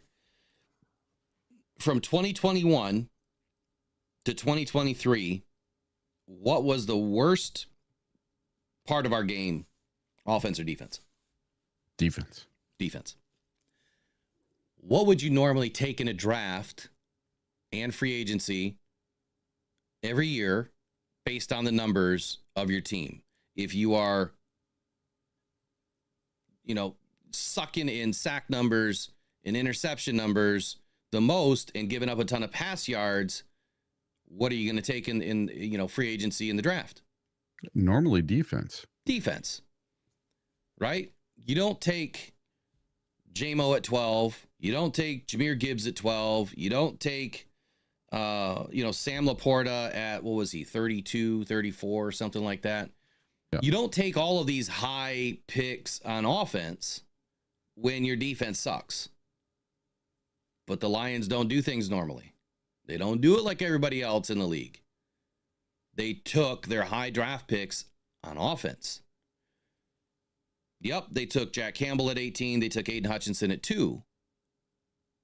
Who else did they really add with a high-value draft pick to help out the defense? Not a ton. Yeah, in the very first draft, they grabbed a bunch of guys, like Josh Paschal or Levi O and Ali McNeil. But then after that, it was, man, we have already got an offensive line. We already have a quarterback. Well, we brought in David Montgomery in free agency. We have Amon-Ra St. Brown. We need a tight end. We need another receiver. We need another running back. And that's what the Lions built. They built offense and funneled all of their best picks and opportunities to the offense. David Montgomery was a high-value free agency pickup because they knew that offense wins games. Scoring points wins games. It's just the way of the NFL. So you can look at it from two different vantage points, but I think a lot of people would agree Brad Holmes wanted a powerful offense. That is the way you can help fix your defensive woes, is scoring a lot of points. If the defense allows a lot of points, who cares? You just got to score more. And then this year, we attacked it differently. We went in free agency and grabbed 2 corners. We went in the draft and grabbed 2 corners right away. And then we grabbed what was a third safety in Sione Vaki, who ended up being a running back. But the Lions addressed the defense in this 4th season, which is what I expected them to do. Exactly what I thought the Lions were going to do. I said it last year in November and December and January and February and March and April before the draft that the Lions were going to do exactly what they were going to do and did. You could just read the tea leaves with where the Lions, offense and defense were good or bad, what made the most sense. Matter of fact, and I get you, Motown, but matter of fact, when you look at how the Lions have really performed, let me ask you guys a question. And Eric, don't feel ashamed if you get this wrong. Okay? Just your 1,000-foot purview of the Lions over the last several weeks since week 6. Would you say, and this is a question for everybody now and in the comments, would you say the Lions have been better defensively with or without Aiden Hutchinson, number 1? And number 2, do you think that we have performed with more or less pressure since week 6? Well, we've had more pressure. As a unit, I don't know. We were getting our feet under us before Hutch went out. We were just starting to click with him. He was really getting his feet under him. He was looking like defensive player of the year. because if you take his stats right now, he's still in the top half of the league, and he has been out since week 7. So, yeah, this is a different way of looking at it. But yes, the defense has performed actually better since Hutch has been out. I'm still waiting to see what people are going to put in the chat, because I want to know from you guys if you think the Detroit Lions defense has generated more pressure or less pressure. I'm not going to say if Eric is right or wrong yet, than with Hutch in the game or with Hutch out of the game. That's what I want to know. I want to know what you think by watching the game. How do you feel it's gone week to week, month to month? Have we been better or worse as a team? And you got to think about this too. 23 guys on IR. And we've had, 18 or so since week 6? Mm-hmm. And we've been able to, play the way that we've played and win the games that we've won. I think it's crazy. So here's what I'm going to say. Here's the answer. Here's the answer, guys, ladies. The Lions defense has generated 30.5% pressure rate when Aiden Hutchinson was on the field this season. 30.5% pressure rate. Now, I know we had a ton of pressures and, one good game of sacks versus a shitty offensive line. And you put this guy in the boat of defensive player of the year and great. I get it. I understand that you're focused on stats at that point. I look at scheme. I look how the Lions are playing. Since Aiden has been off the field, the Lions have generated 39.4% pressure rate without him. How is that possible when you need all these pass rushers? If pass rush was the answer, that wouldn't happen. It happens because interior, I keep saying this every day now, interior pass rush is the way to the quarterback. Having good cover corners is the way to the quarterback. And there's a reason why the Lions have been able to generate more pressure. Now, blitz-wise, that would be the next question. You'd say, okay, well, how much of the Lions blitzed with and without? Well, the Lions are blitzing at about 10% more without Aiden than they did with. Now, I would say that they probably would be doing the same thing. I think it's schematically an adjustment that is made every week based on your opponent, not so much who's on the team, right? I think they still would have blitzed the same going against the Texans or the Packers or the Bills or the Bears or whomever. I think that would have remained the same. So they're blitzing about 10% more. Now, are the Lions struggling to get as many sacks? Possibly. Yeah, we're not having as many as often, but we're right in the middle of the hunt. We're right with all the top 5 teams in the NFL in sack rate right now. And if you look at just that statement alone, the Chiefs, we did it yesterday. It was the Chiefs, the Bills, the Lions, the Eagles. I think were what were they, like 13th? But there's one other team. Who was the other team? The Lions, the Chiefs, the Bills, Eagles. The Eagles or somebody else. Who's the other team? Ravens? Steelers. Here, you know what? Let me just pull up my notes. Hold on. Hold the phone here.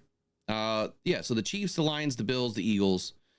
The Eagles are the best team in the bunch, but the Bills, the Lions, and the Chiefs are all, 20th, 24th, 21st place in the NFL for the amount of sacks that they have. So just taking those numbers in thinking of the whole situation here, and the fact that the Lions are actually getting more pressure, but yeah, they're not generating as many sacks. It's because, maybe the ball's already out, right? Or maybe the ball's been handed off, or maybe they ran a screen and the Lions have been able to generate a TFL or a stop or an interception or whatever because of that pressure, and maybe a sack wasn't needed. So what I've always said is sacks are not needed to win. All right, sacks are sexy numbers, stats, whatever they're fun plays to watch, but unless you're getting a turnover from it, you're flipping the field, you're gaining an interception, whatever. It's a late game stop when the game is almost tied up or you're within a few points. Yeah, sacks can really benefit you. But more often than not, what you see is interceptions are really what's needed for any defense, but more importantly, sacks are not needed to win the game. And that's why Aaron Glenn said it himself this year. He is not worried about sack numbers because he knows that there's more ways to win. So Eric, you are right. And those of you in the chat and in the comments later that feel like the Lions have done a better job with pressure with the defense that they've had since week 6, I didn't put these stats together. The NFL put those stats together. So it's coming right from the NFL. It's not coming from me. I'm just repeating what they put down. Let's break open the Lions and Bears for a minute here. So we got some insights of the game. Lions defense, stick with defense. The Lions have allowed more than 30 points in each of the last 2 games after allowing fewer than 30 points in each of their first 12 games, which is nuts, right? The Lions have 16 defensive players on injured reserve, which is 6 more than any other team in the NFL. That can't be right. That was as of the 18th. I thought we had 22 players on injured reserve. Yeah, we're up to 22. Yeah, so this statement right here is not right. So that means that we have 12 more than any other team.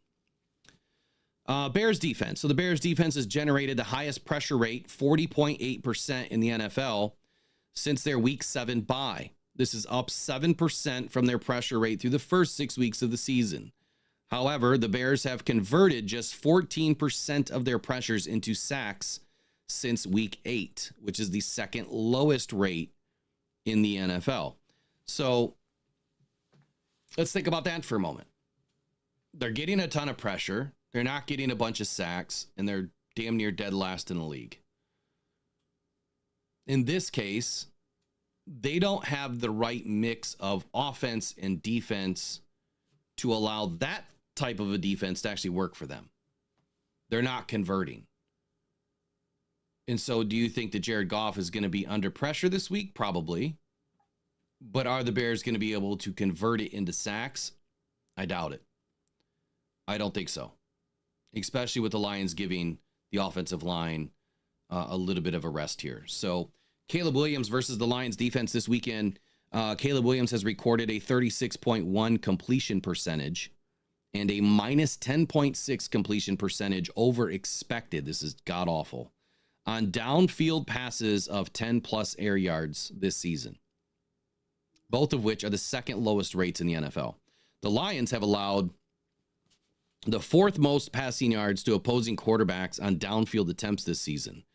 They have also held them to the 5th lowest completion percentage on such attempts at 42.7%.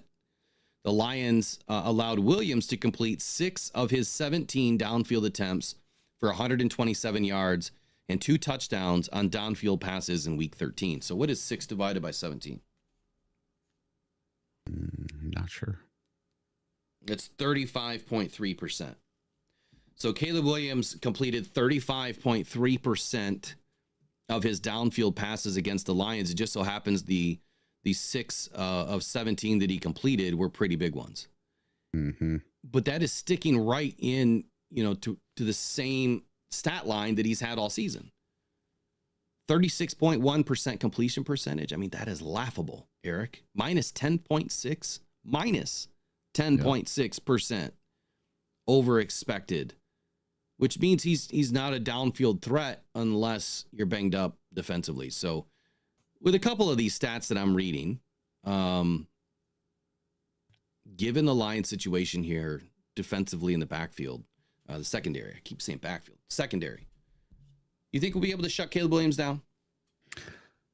I do this time. This time, I think Caleb is done for. If you went back to Monday night and watched the Vikings-Bears game, there were so many wide open receivers. I'm talking no one within 20 yards. And Caleb Williams couldn't hit the broadside of a barn because 1, he was under pressure, and 2, even when he escaped the pressure and he was running left or right, the ball just sailed on him. And that was at Chicago. So I think it's going to be a very similar type situation for this weekend.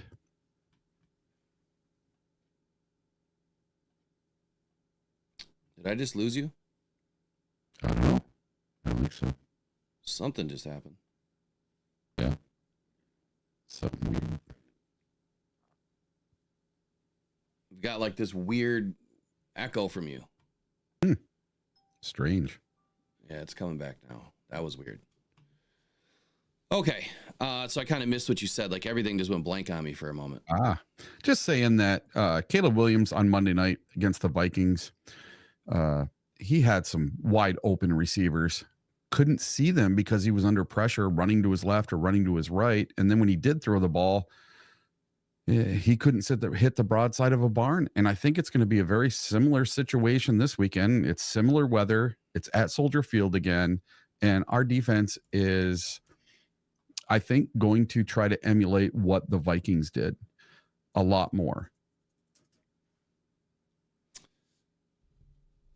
I would agree. I mean, I think that, you know, Caleb's arm, like I called it earlier, is kind of like a wet noodle, right? He just sprays the ball everywhere. Look, this kid's been beat up this season.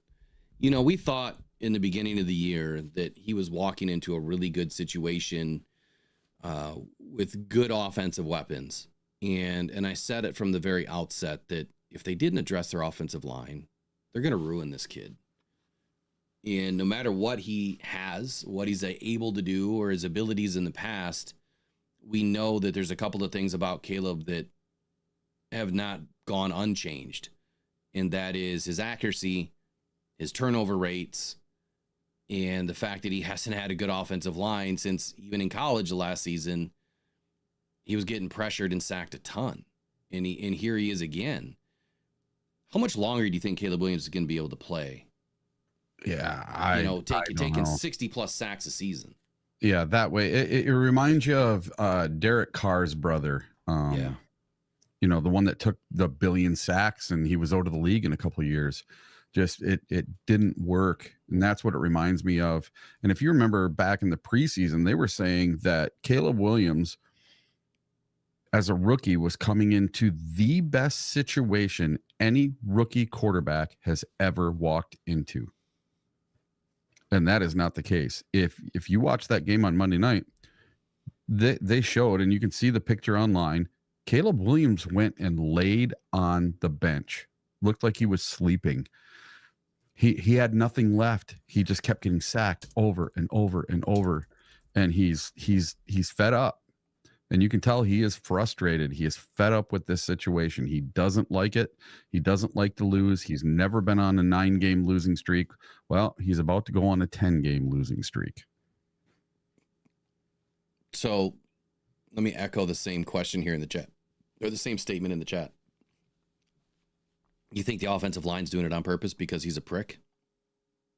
That very well could be. You know, he come in, he was very entitled. I'm going to tell you that right now. His dad wanted him to have part ownership in the team, and they wanted all these stipulations. They couldn't get any of it. They got none of it. And, you know, he came in and said he's going to be rookie of the year, and they're going to the Super Bowl, and the Bears were going to be 12-5, and they're going to win the North Division, and all this crap, and none of it came true. So I got an interesting stat for you about this weekend. The Chicago Bears right now, if you go to DraftKings right now and check out this Bears-Lions game, Lions are favored by 6.5. Back in the very beginning, in the preseason, they were favored by 1 against the Bears on the road. Right now, 97% of bets are being made on the Detroit Lions.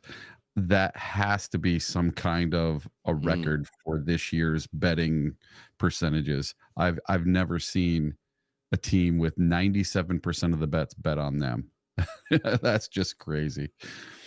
Which scares me.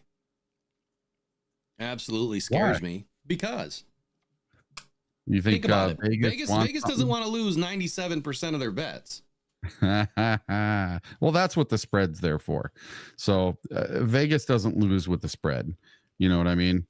Not very often that teams blow through the spread when they're favored by that much. What do you mean? What do you mean? So what's the spread? 6.5? 6.5. So if the Lions win by 6, you lose your bet. Well, yeah, I don't think the Lions are not going to not win by 6. Yeah. So They'd that's have what I'm to win saying. by 7. Yeah, they're gonna lose 97% of their bets the minute the Lions go to triple zeros in the fourth quarter and they're up by 7 points. It could happen. Oh, it's gonna happen. But I'm gonna bet the Lions by 13.5. I believe we're gonna win by at least 14. Oh, so you're gonna double up the spread and try to get into some positive point territory? Yeah.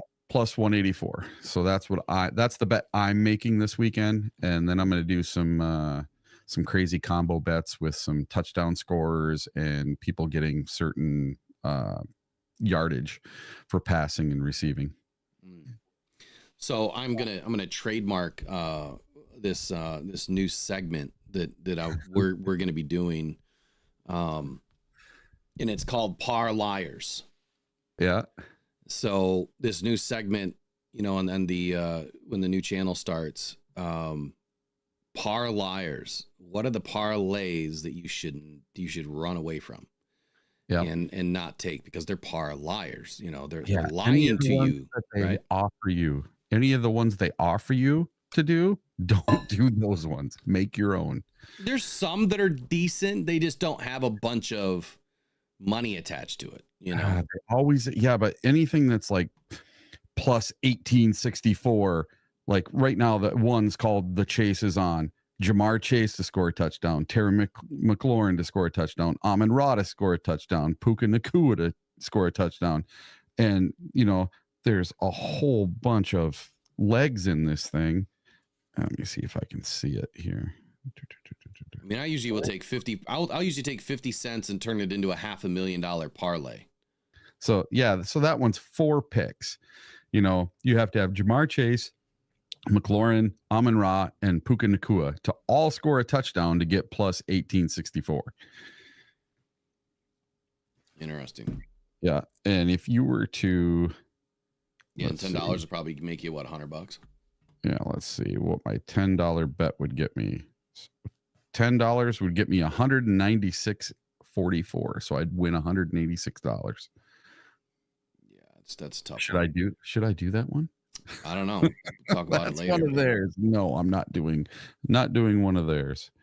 So, I was looking at some of the other stats, right? And we still got some more insights to get through, but you talk about a big run game for the Lions this weekend and in the presence of a run game and Ben Johnson focusing on the run game. And now it's the Jahmyr Gibbs experiment.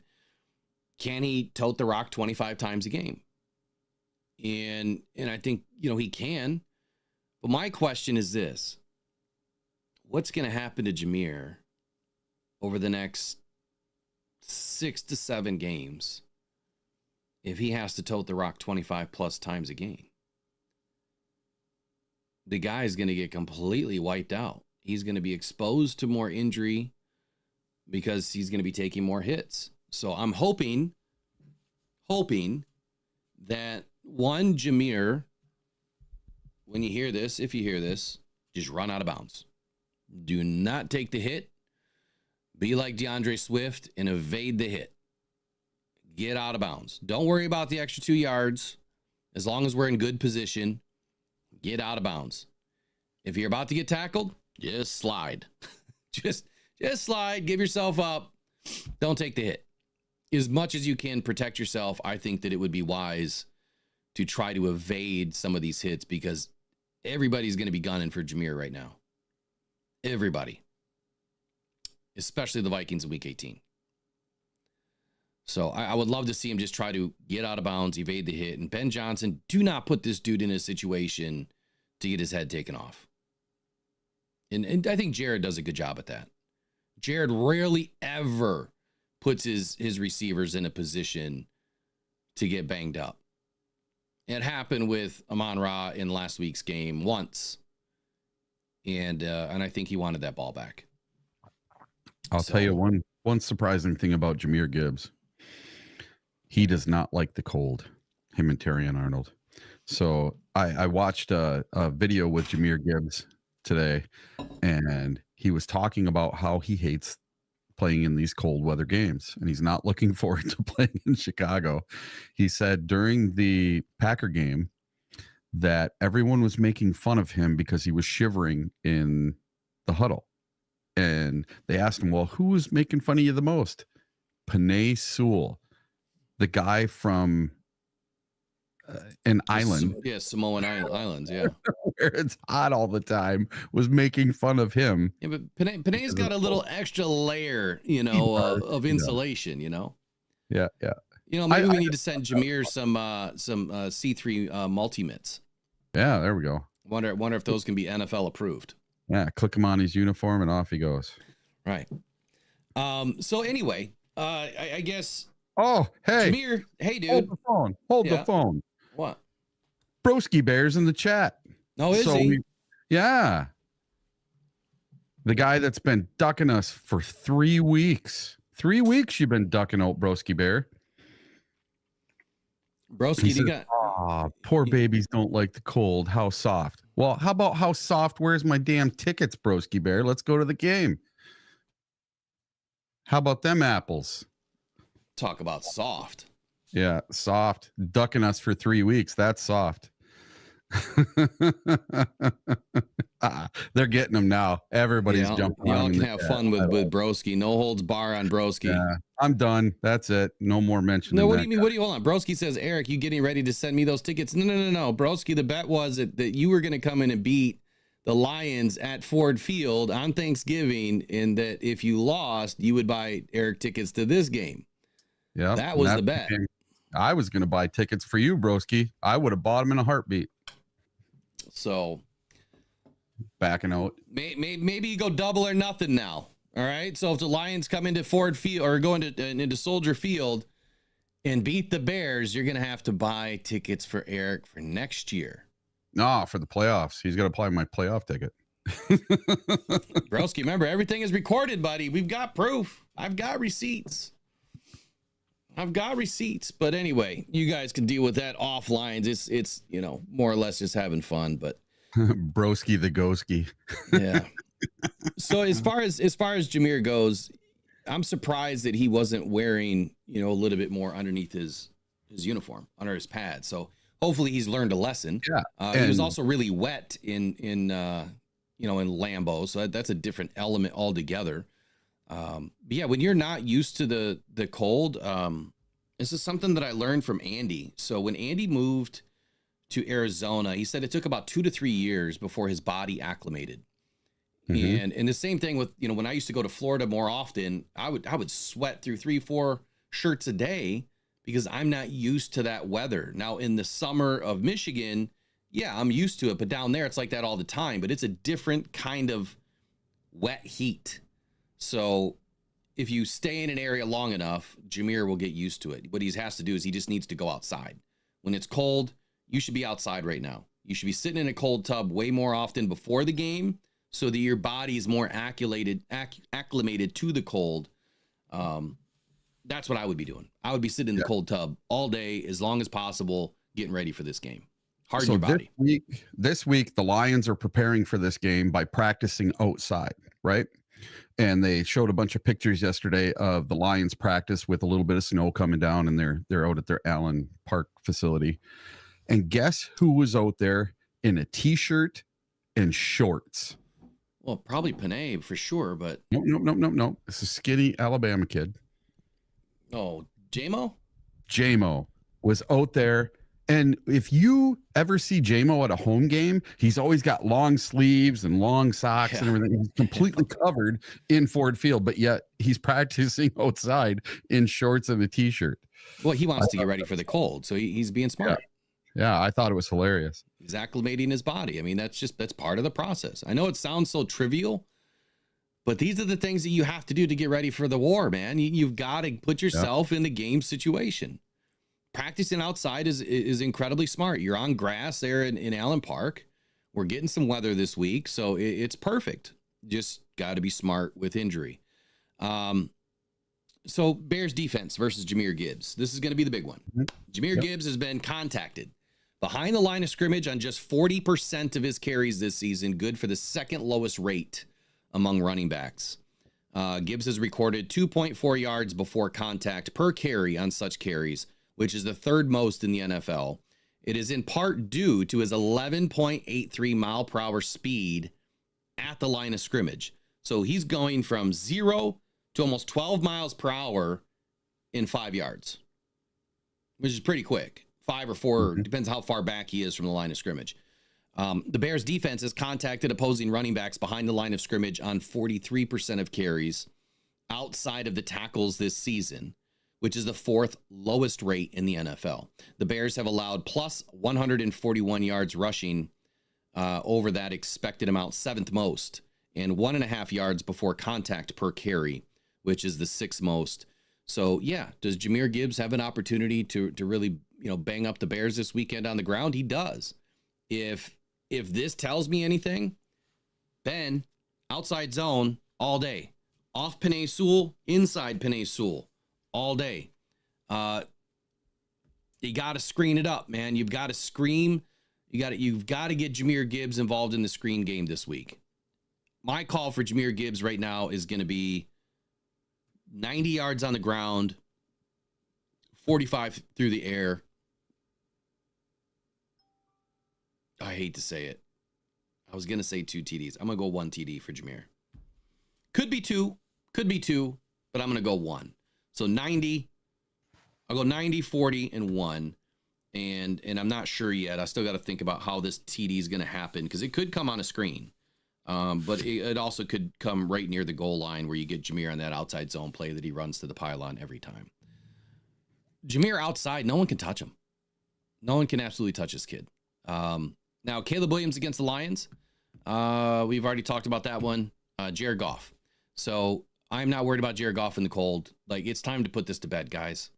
Okay, you've seen what he did against the Packers in the cold, in the wet.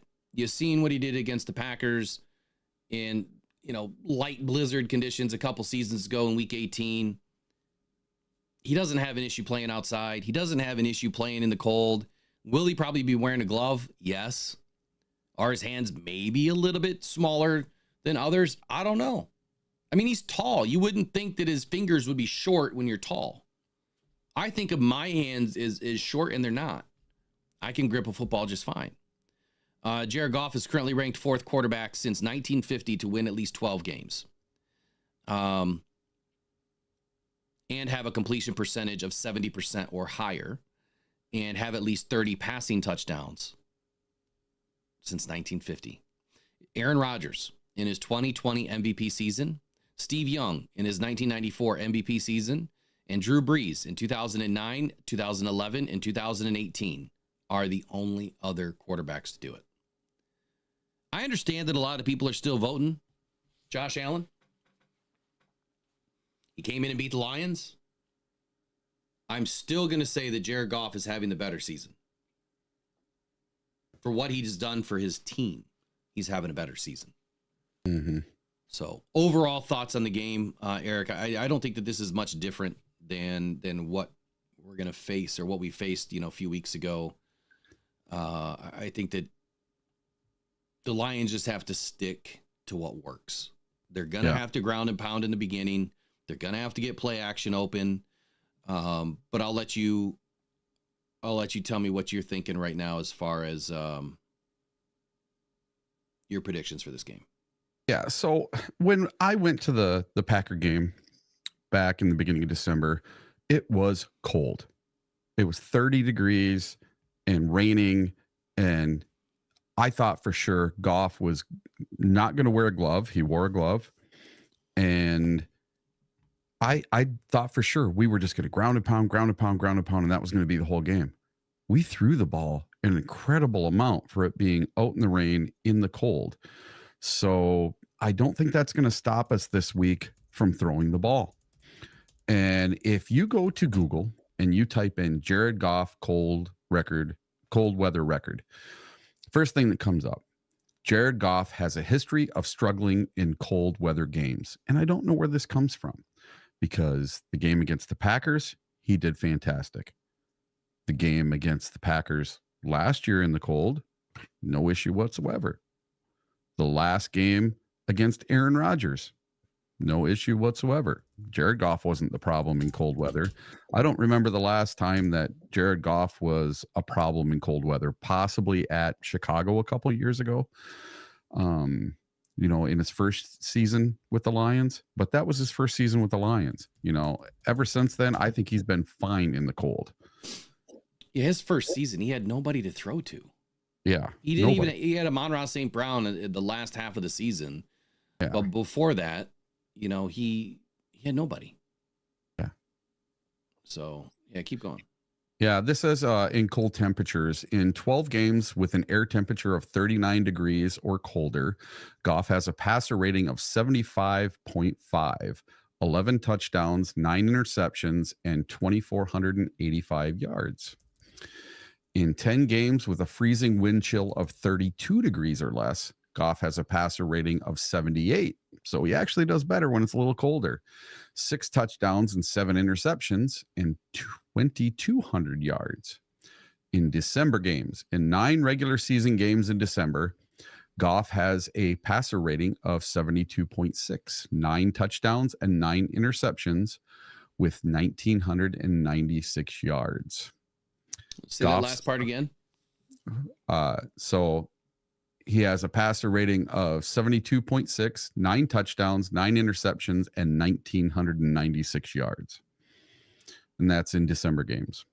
And then Goff's performance in cold weather is noticeably worse than his overall career stats, which include a passer rating of 95.1 and 7.5 yards per attempt. Some say that Goff's smaller hands make it more difficult to throw accurately in cold or wet weather. And I call BS on that one.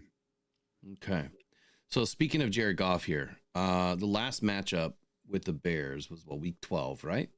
Mm-hmm. And he was 26 of 36, 269 yards, no TDs, no interceptions. That's going to change this week. And I think that the reason why Jared Goff has a higher completion percentage outside is because he's throwing the ball a little bit shorter. More confident passing routes, if that makes sense. Mm-hmm. I see Jared Goff targeting the center of the field more often versus the Bears. I know that probably sounds dumb to say, but here's where I'm going to put it. From 0 to 5 yards, I think he's going to have a lot of crossers. I think he's probably going to set up the screen a little bit. I think Amon-Ra St. Brown is obviously going to do what he does, in that 7 to 15 yard mark, somewhere on either side of the hash, where he likes to catch those crossers. I think this is another game for Tim Patrick. I think that Tim Patrick is going to be targeted, between that 7 to 12 mark a few times by Jared Goff. They're probably going to go for a couple of first downs. But I think that Tim Patrick's going to have a pretty decent game in this game. So I'm going to put Tim Patrick as my third leading receiver for the Lions this week. I think that Sam Laporta is going to be the second leading receiver in the game this week. I better write these down. Do you think Tim Patrick's role has been expanded since Calais Raymond's been out? 1,000%. I mean, not just since Calais, but I think that Tim is worked into a role that he's obviously established confidence with Jared Goff. Yeah, I think it's more of a role than even what Josh Reynolds had. And no one has really taken that Khalif Raymond role. We've just went with Odom and given a little bit more to Tim Patrick, because Allen Robinson, he's been in for a bunch of plays, but he has one catch on the season? Yeah, so I think I'm reluctant to put Amon-Ra as my number one receiver of the game. But I don't know about that one. I don't know. I don't know right now, but I'll go ahead and put Amon-Ra in. You know how I do this. I change it up on Sunday, but for right now, I'm going to put Amon-Ra in my number one slot. But look, I think it's only going to be around 80 yards. Yeah. I think the number one receiver is probably going to have 80. I think Sam Laporta is probably going to have somewhere between 60, 65. Tim Patrick, probably 50. And Jamison Williams, I'm going to put him right at that 50-yard mark too. So that's going to give Jared Goff roughly 240, about 240 yards passing. Yeah. And I think he's going to get 2 TDs, 0 interceptions. And on the season, he's averaging 268 yards and 2 touchdowns a game. I'm going to go Jamar Gibbs, 85 yards on the ground. I think I changed that a little bit. And I'm going to go 45 through the air. So that is now going to bump up JG to about 280. All right. And 1 TD. As far as TDs on the week, you better believe it. Tim Patrick. There we go. I'd love to see it. Laporta. So let's see. A Tim Patrick anytime touchdown is plus 260. Anytime touchdown is plus 260 for Tim. Yep. So $100 to get you 260. I'm gonna go. And that was the bet. That was the bet I made the other week for Tim's very first touchdown against the Packers. I did $100 on Tim Patrick to get a touchdown, and it paid me $500 because he hadn't had one yet. I don't think that JMO's going to get a TD this week. No? Nope. Let me see what JMO's is plus 185. Yeah, I don't think he's going to get a TD this week. Obviously, the betting lines are kind of with me on that. They're thinking that Tim and JMO are both not going to get TDs if they're giving him a plus option. But yeah, the only minus is Jamar Gibbs at 310 minus. All right, so I'm going to change this. I am going to go Jamar Gibbs 2 TDs. And 2 TDs for Jamar Gibbs is plus 165. It's the lowest of any players this weekend. And I'm going to take Amon-Ra's TD away. So 1 to Laporta, 1 to Tim, 2 to Gibbs. And I don't know if Jake Bates is going to have to really kick a field goal in this game. Mm-hmm. I hope he doesn't. I don't think he's going to need to, but just by this is going to give the Lions 28 points. So I'm going to go Lions 31. And I'm going to go Bears 9. Okay. In the preseason, before we even started, we did our season picks, and it was -1 for the Lions. Now it's -6.5. And I predicted 21-3 the Detroit Lions over the Chicago Bears, and I am sticking with 21-3. And my call in the preseason was 21-7. Lions over the Bears. Actually, if I run through all of this again, I had the Lions potentially going 14-1. We almost made it. Mm-hmm. Yep. Almost made it. That would have definitely secured us the 1 seed. Yep. But I had the Lions, potentially losing to the Texans. We almost did. And I had the Lions losing to the Vikings in week 18 because that game wasn't going to matter. And then I had the Lions losing to Arizona. Like, those are my preseason predictions. Yep. Well, we beat Arizona, we beat the Texans, and now we're going to have to beat the Vikings. So, like I said, my prediction this week, 31-9. I think the Lions just absolutely run away with this game. And I don't think it's going to be close. If the Bears somehow score an extra touchdown, I wouldn't be surprised, but it would probably come later in the game. I think the Lions just get it done. I think, they are now playing with pressure. So they haven't had any pressure, right? They've been winning 11 in a row. And like Dan Campbell said, you get used to eating filet. Well, now it's time to taste some moldy bread, right? Whatever the analogy is for Dan Campbell, this team hasn't faced any pressure, and now they're under pressure. They're under pressure because of injuries. They're under pressure because their goal this season was North, 1 seed, Super Bowl. We still haven't had the North. We're in competition for the 1 seed still, which, by the way, all my preseason calls said that this was going to happen, that it was going to go late into the season, that week 15 would have been the first week to decide anything for the North or the 1 seed. And I thought that it could go well into week 17. You can go back and check the tapes, or I'll probably end up posting it for you anyway.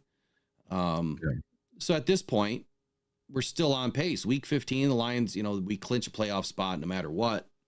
And week 14? Yeah.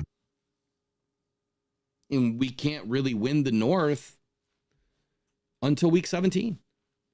Yeah. And we can't win the 1 seed until at least week 17. Well, we could lock up both week 17 before the week 18 game. And the only way to do it is if the Eagles and the Vikings both lose a game. Right. It's kind of what I said. We can't do it till week 17. Yeah. Can't. But you got to remember, the Vikings have only beaten 2 teams this entire season with a winning record. And right now they have the 4th hardest schedule to get to the end of the season. And I'm not a Packer fan, but that Packer Viking game next week, that's going to be before our Monday night game. So we're going to know going into Monday night, if we win that game, if we could possibly be the 1 seed and if we could possibly lock up the North at the 49ers. That is the only game that really concerns me right now. Like, I'm really not concerned about the Vikings in week 18. I think that we can handle our business there. Yep. And I get it, that the Vikings have a tough schedule. The only team that worries me is the Eagles. They have one tough game, and that is against Washington. And thankfully, it's away at Washington. Now, did you see Micah Parsons saying that it's going to be a spoiler game for them when the Cowboys play the Philadelphia Eagles? God, I hope so. He said they're going to give it everything they have to spoil their number 1 seed. I hope so. I really hope so. And that's a divisional game. Those are always the toughest games. I just don't think they have enough firepower on offense. I don't either. I don't think they have anybody checked into this game. Micah Parsons doesn't need to play for anything. He's probably going to be on a different team next year anyway. Yeah, he said he's going to give the Cowboys a cheap contract so they can put people around him. And he really did say that. We'll see. He said he plans to have his contract done before March, before free agency starts with the Cowboys. And he's signing with the Cowboys. We'll see. So he just took all of his leverage and went. Yeah. Took it all away. Talk is cheap. Yeah. Talk is cheap. They always say a lot of things, and none of it really happens. Well, we'll see what happens. But I'm not worried about the Cowboys, man. They are such a dumpster fire right now. It's not even funny. It's not even funny. Like, until Jerry decides to step away from that team and just let the people that you hire do the job, the Cowboys are never going to win a damn thing. So there's a new Netflix show coming in 2025, and they just put out the first trailer, and it's following Jerry Jones for a year with the Dallas Cowboys. And he talks about how it's a soap opera 365 days a year in the trailer. Yeah. Who says that? Jerry does. He is a soap opera. The guy is... Must be tough being a billionaire, but, just let your people do the job, man. There's a reason why the Cowboys don't win. I mean, they get into the playoffs every so often, right? And then they can't win anything. It's because you've got your fingerprints all over the team, and you just can't let people breathe. That's the difference between what's going on in Detroit now versus, many of the other teams in the league. Sheila lets these guys breathe. Like, I hired you to do a job. Do your effing job. And I got nothing to say. But congratulations. Jerry, on the other hand, is I'm going to hire you, and then I'm going to do your job, and then I'm going to hire you. I'm going to do your job. And then in the game, I'm probably calling plays. I can see it now. I can see Jerry on the phone during the game like, dude, what are you doing? I told you to run outside zone. What are you doing slamming it up the box? Fine, Jerry. Yeah, I don't know. Jerry's a mess. Yep. Detroit Grit. I hope the Commanders show up too. But it is getting close to 10:30, and we've got life to do for the rest of the day. So, Eric, man, we've got a big game ahead of us this weekend. You're going to Chicago? No, I'm staying home. I'm going to watch this one. You want to do play-by-play with me on Sunday? Because I don't think I'm going to go either.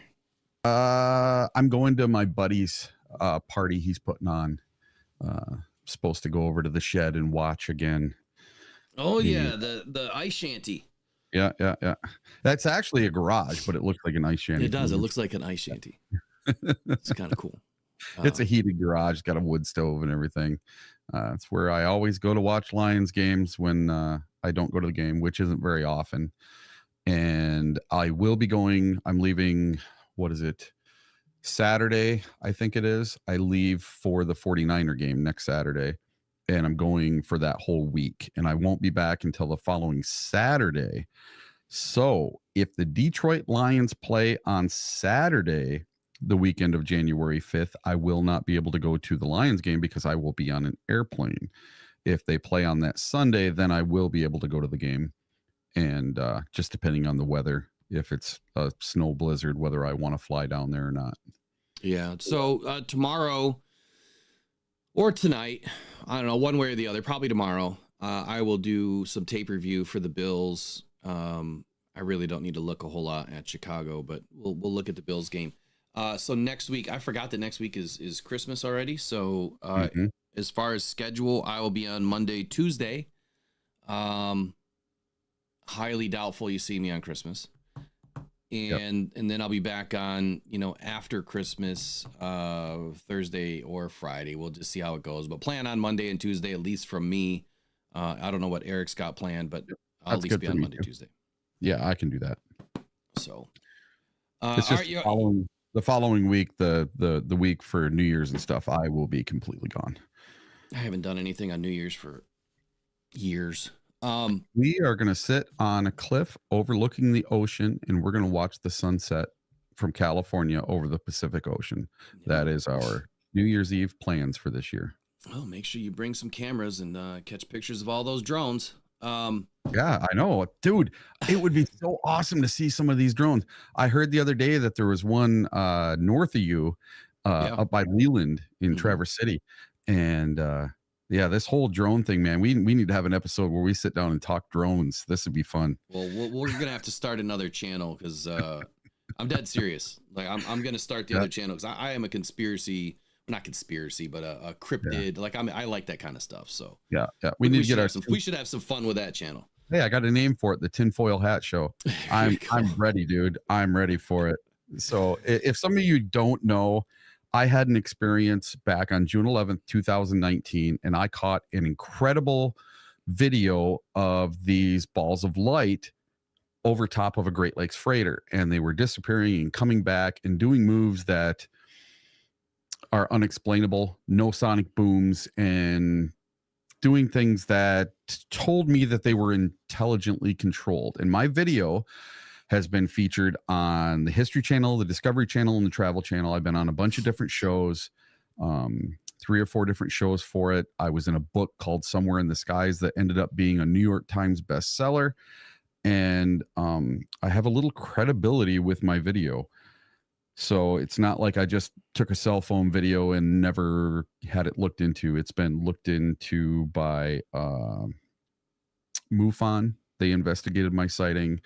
So did Expedition X with Josh Gates. The proof is out there, and Paranormal Caught on Camera. And my video was voted the number 16 best amateur taken UFO video of all time by Paranormal Caught on Camera. And I've actually been a speaker at several paranormal paracons down in Arkansas and here in Michigan.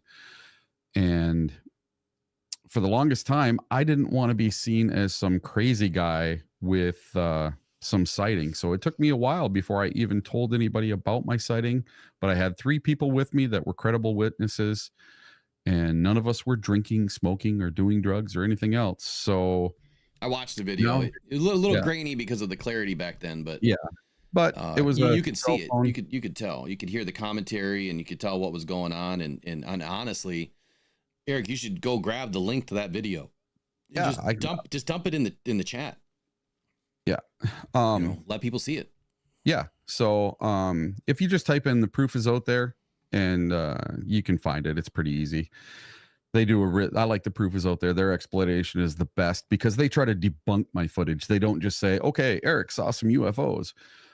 And I don't know what I saw, and I cannot tell you what I saw, but what I will say is they were intelligently controlled. So all this drone stuff and these unexplainable lights in Oregon this week and all this other stuff, the airplane pilots saying they're doing moves that humans couldn't do and drones couldn't do.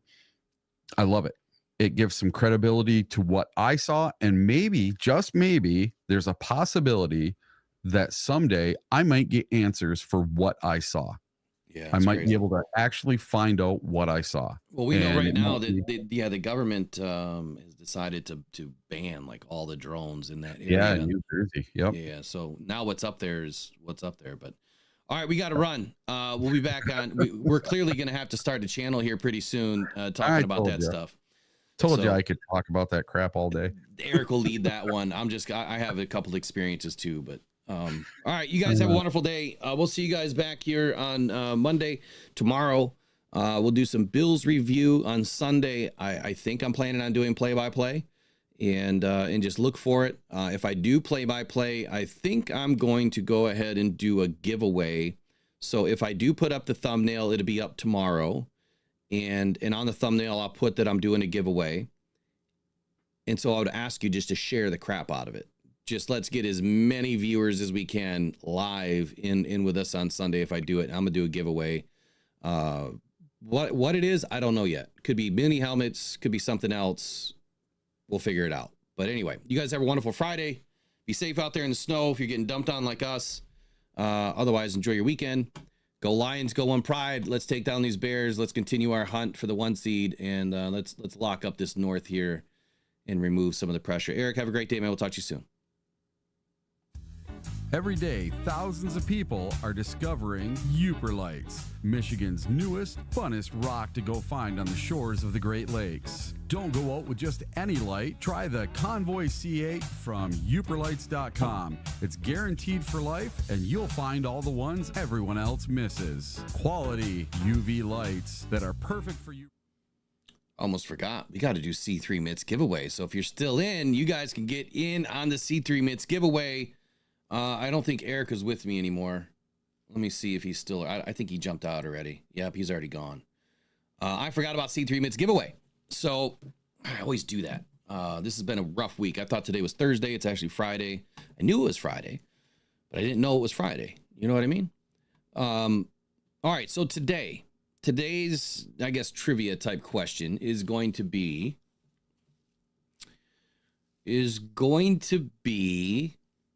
when was the last year that the fair catch kick was completed? When was the last year? Not attempted, but completed. So it was the first thing we talked about today. Happened in last night's Thursday night football game. When was the year that the last fair catch kick? 1976. There you go. Brandy Coffee, you are the winner of the multi-mitts or C3 mitts today. So please email me at mailbag@rockdon.com. That is mailbag@rockdon.com. We'll need your address, and then I will communicate back to you as to which glove that you would like to get, because today is any mitt, and we'll get you set up. So thank you for playing, Brandy. Mailbag@rockdon.com. We'll see you in the email shortly. You guys all have a wonderful day. Now we get to go. We'll see you guys next week, or we'll see you tomorrow, whenever I'm on next.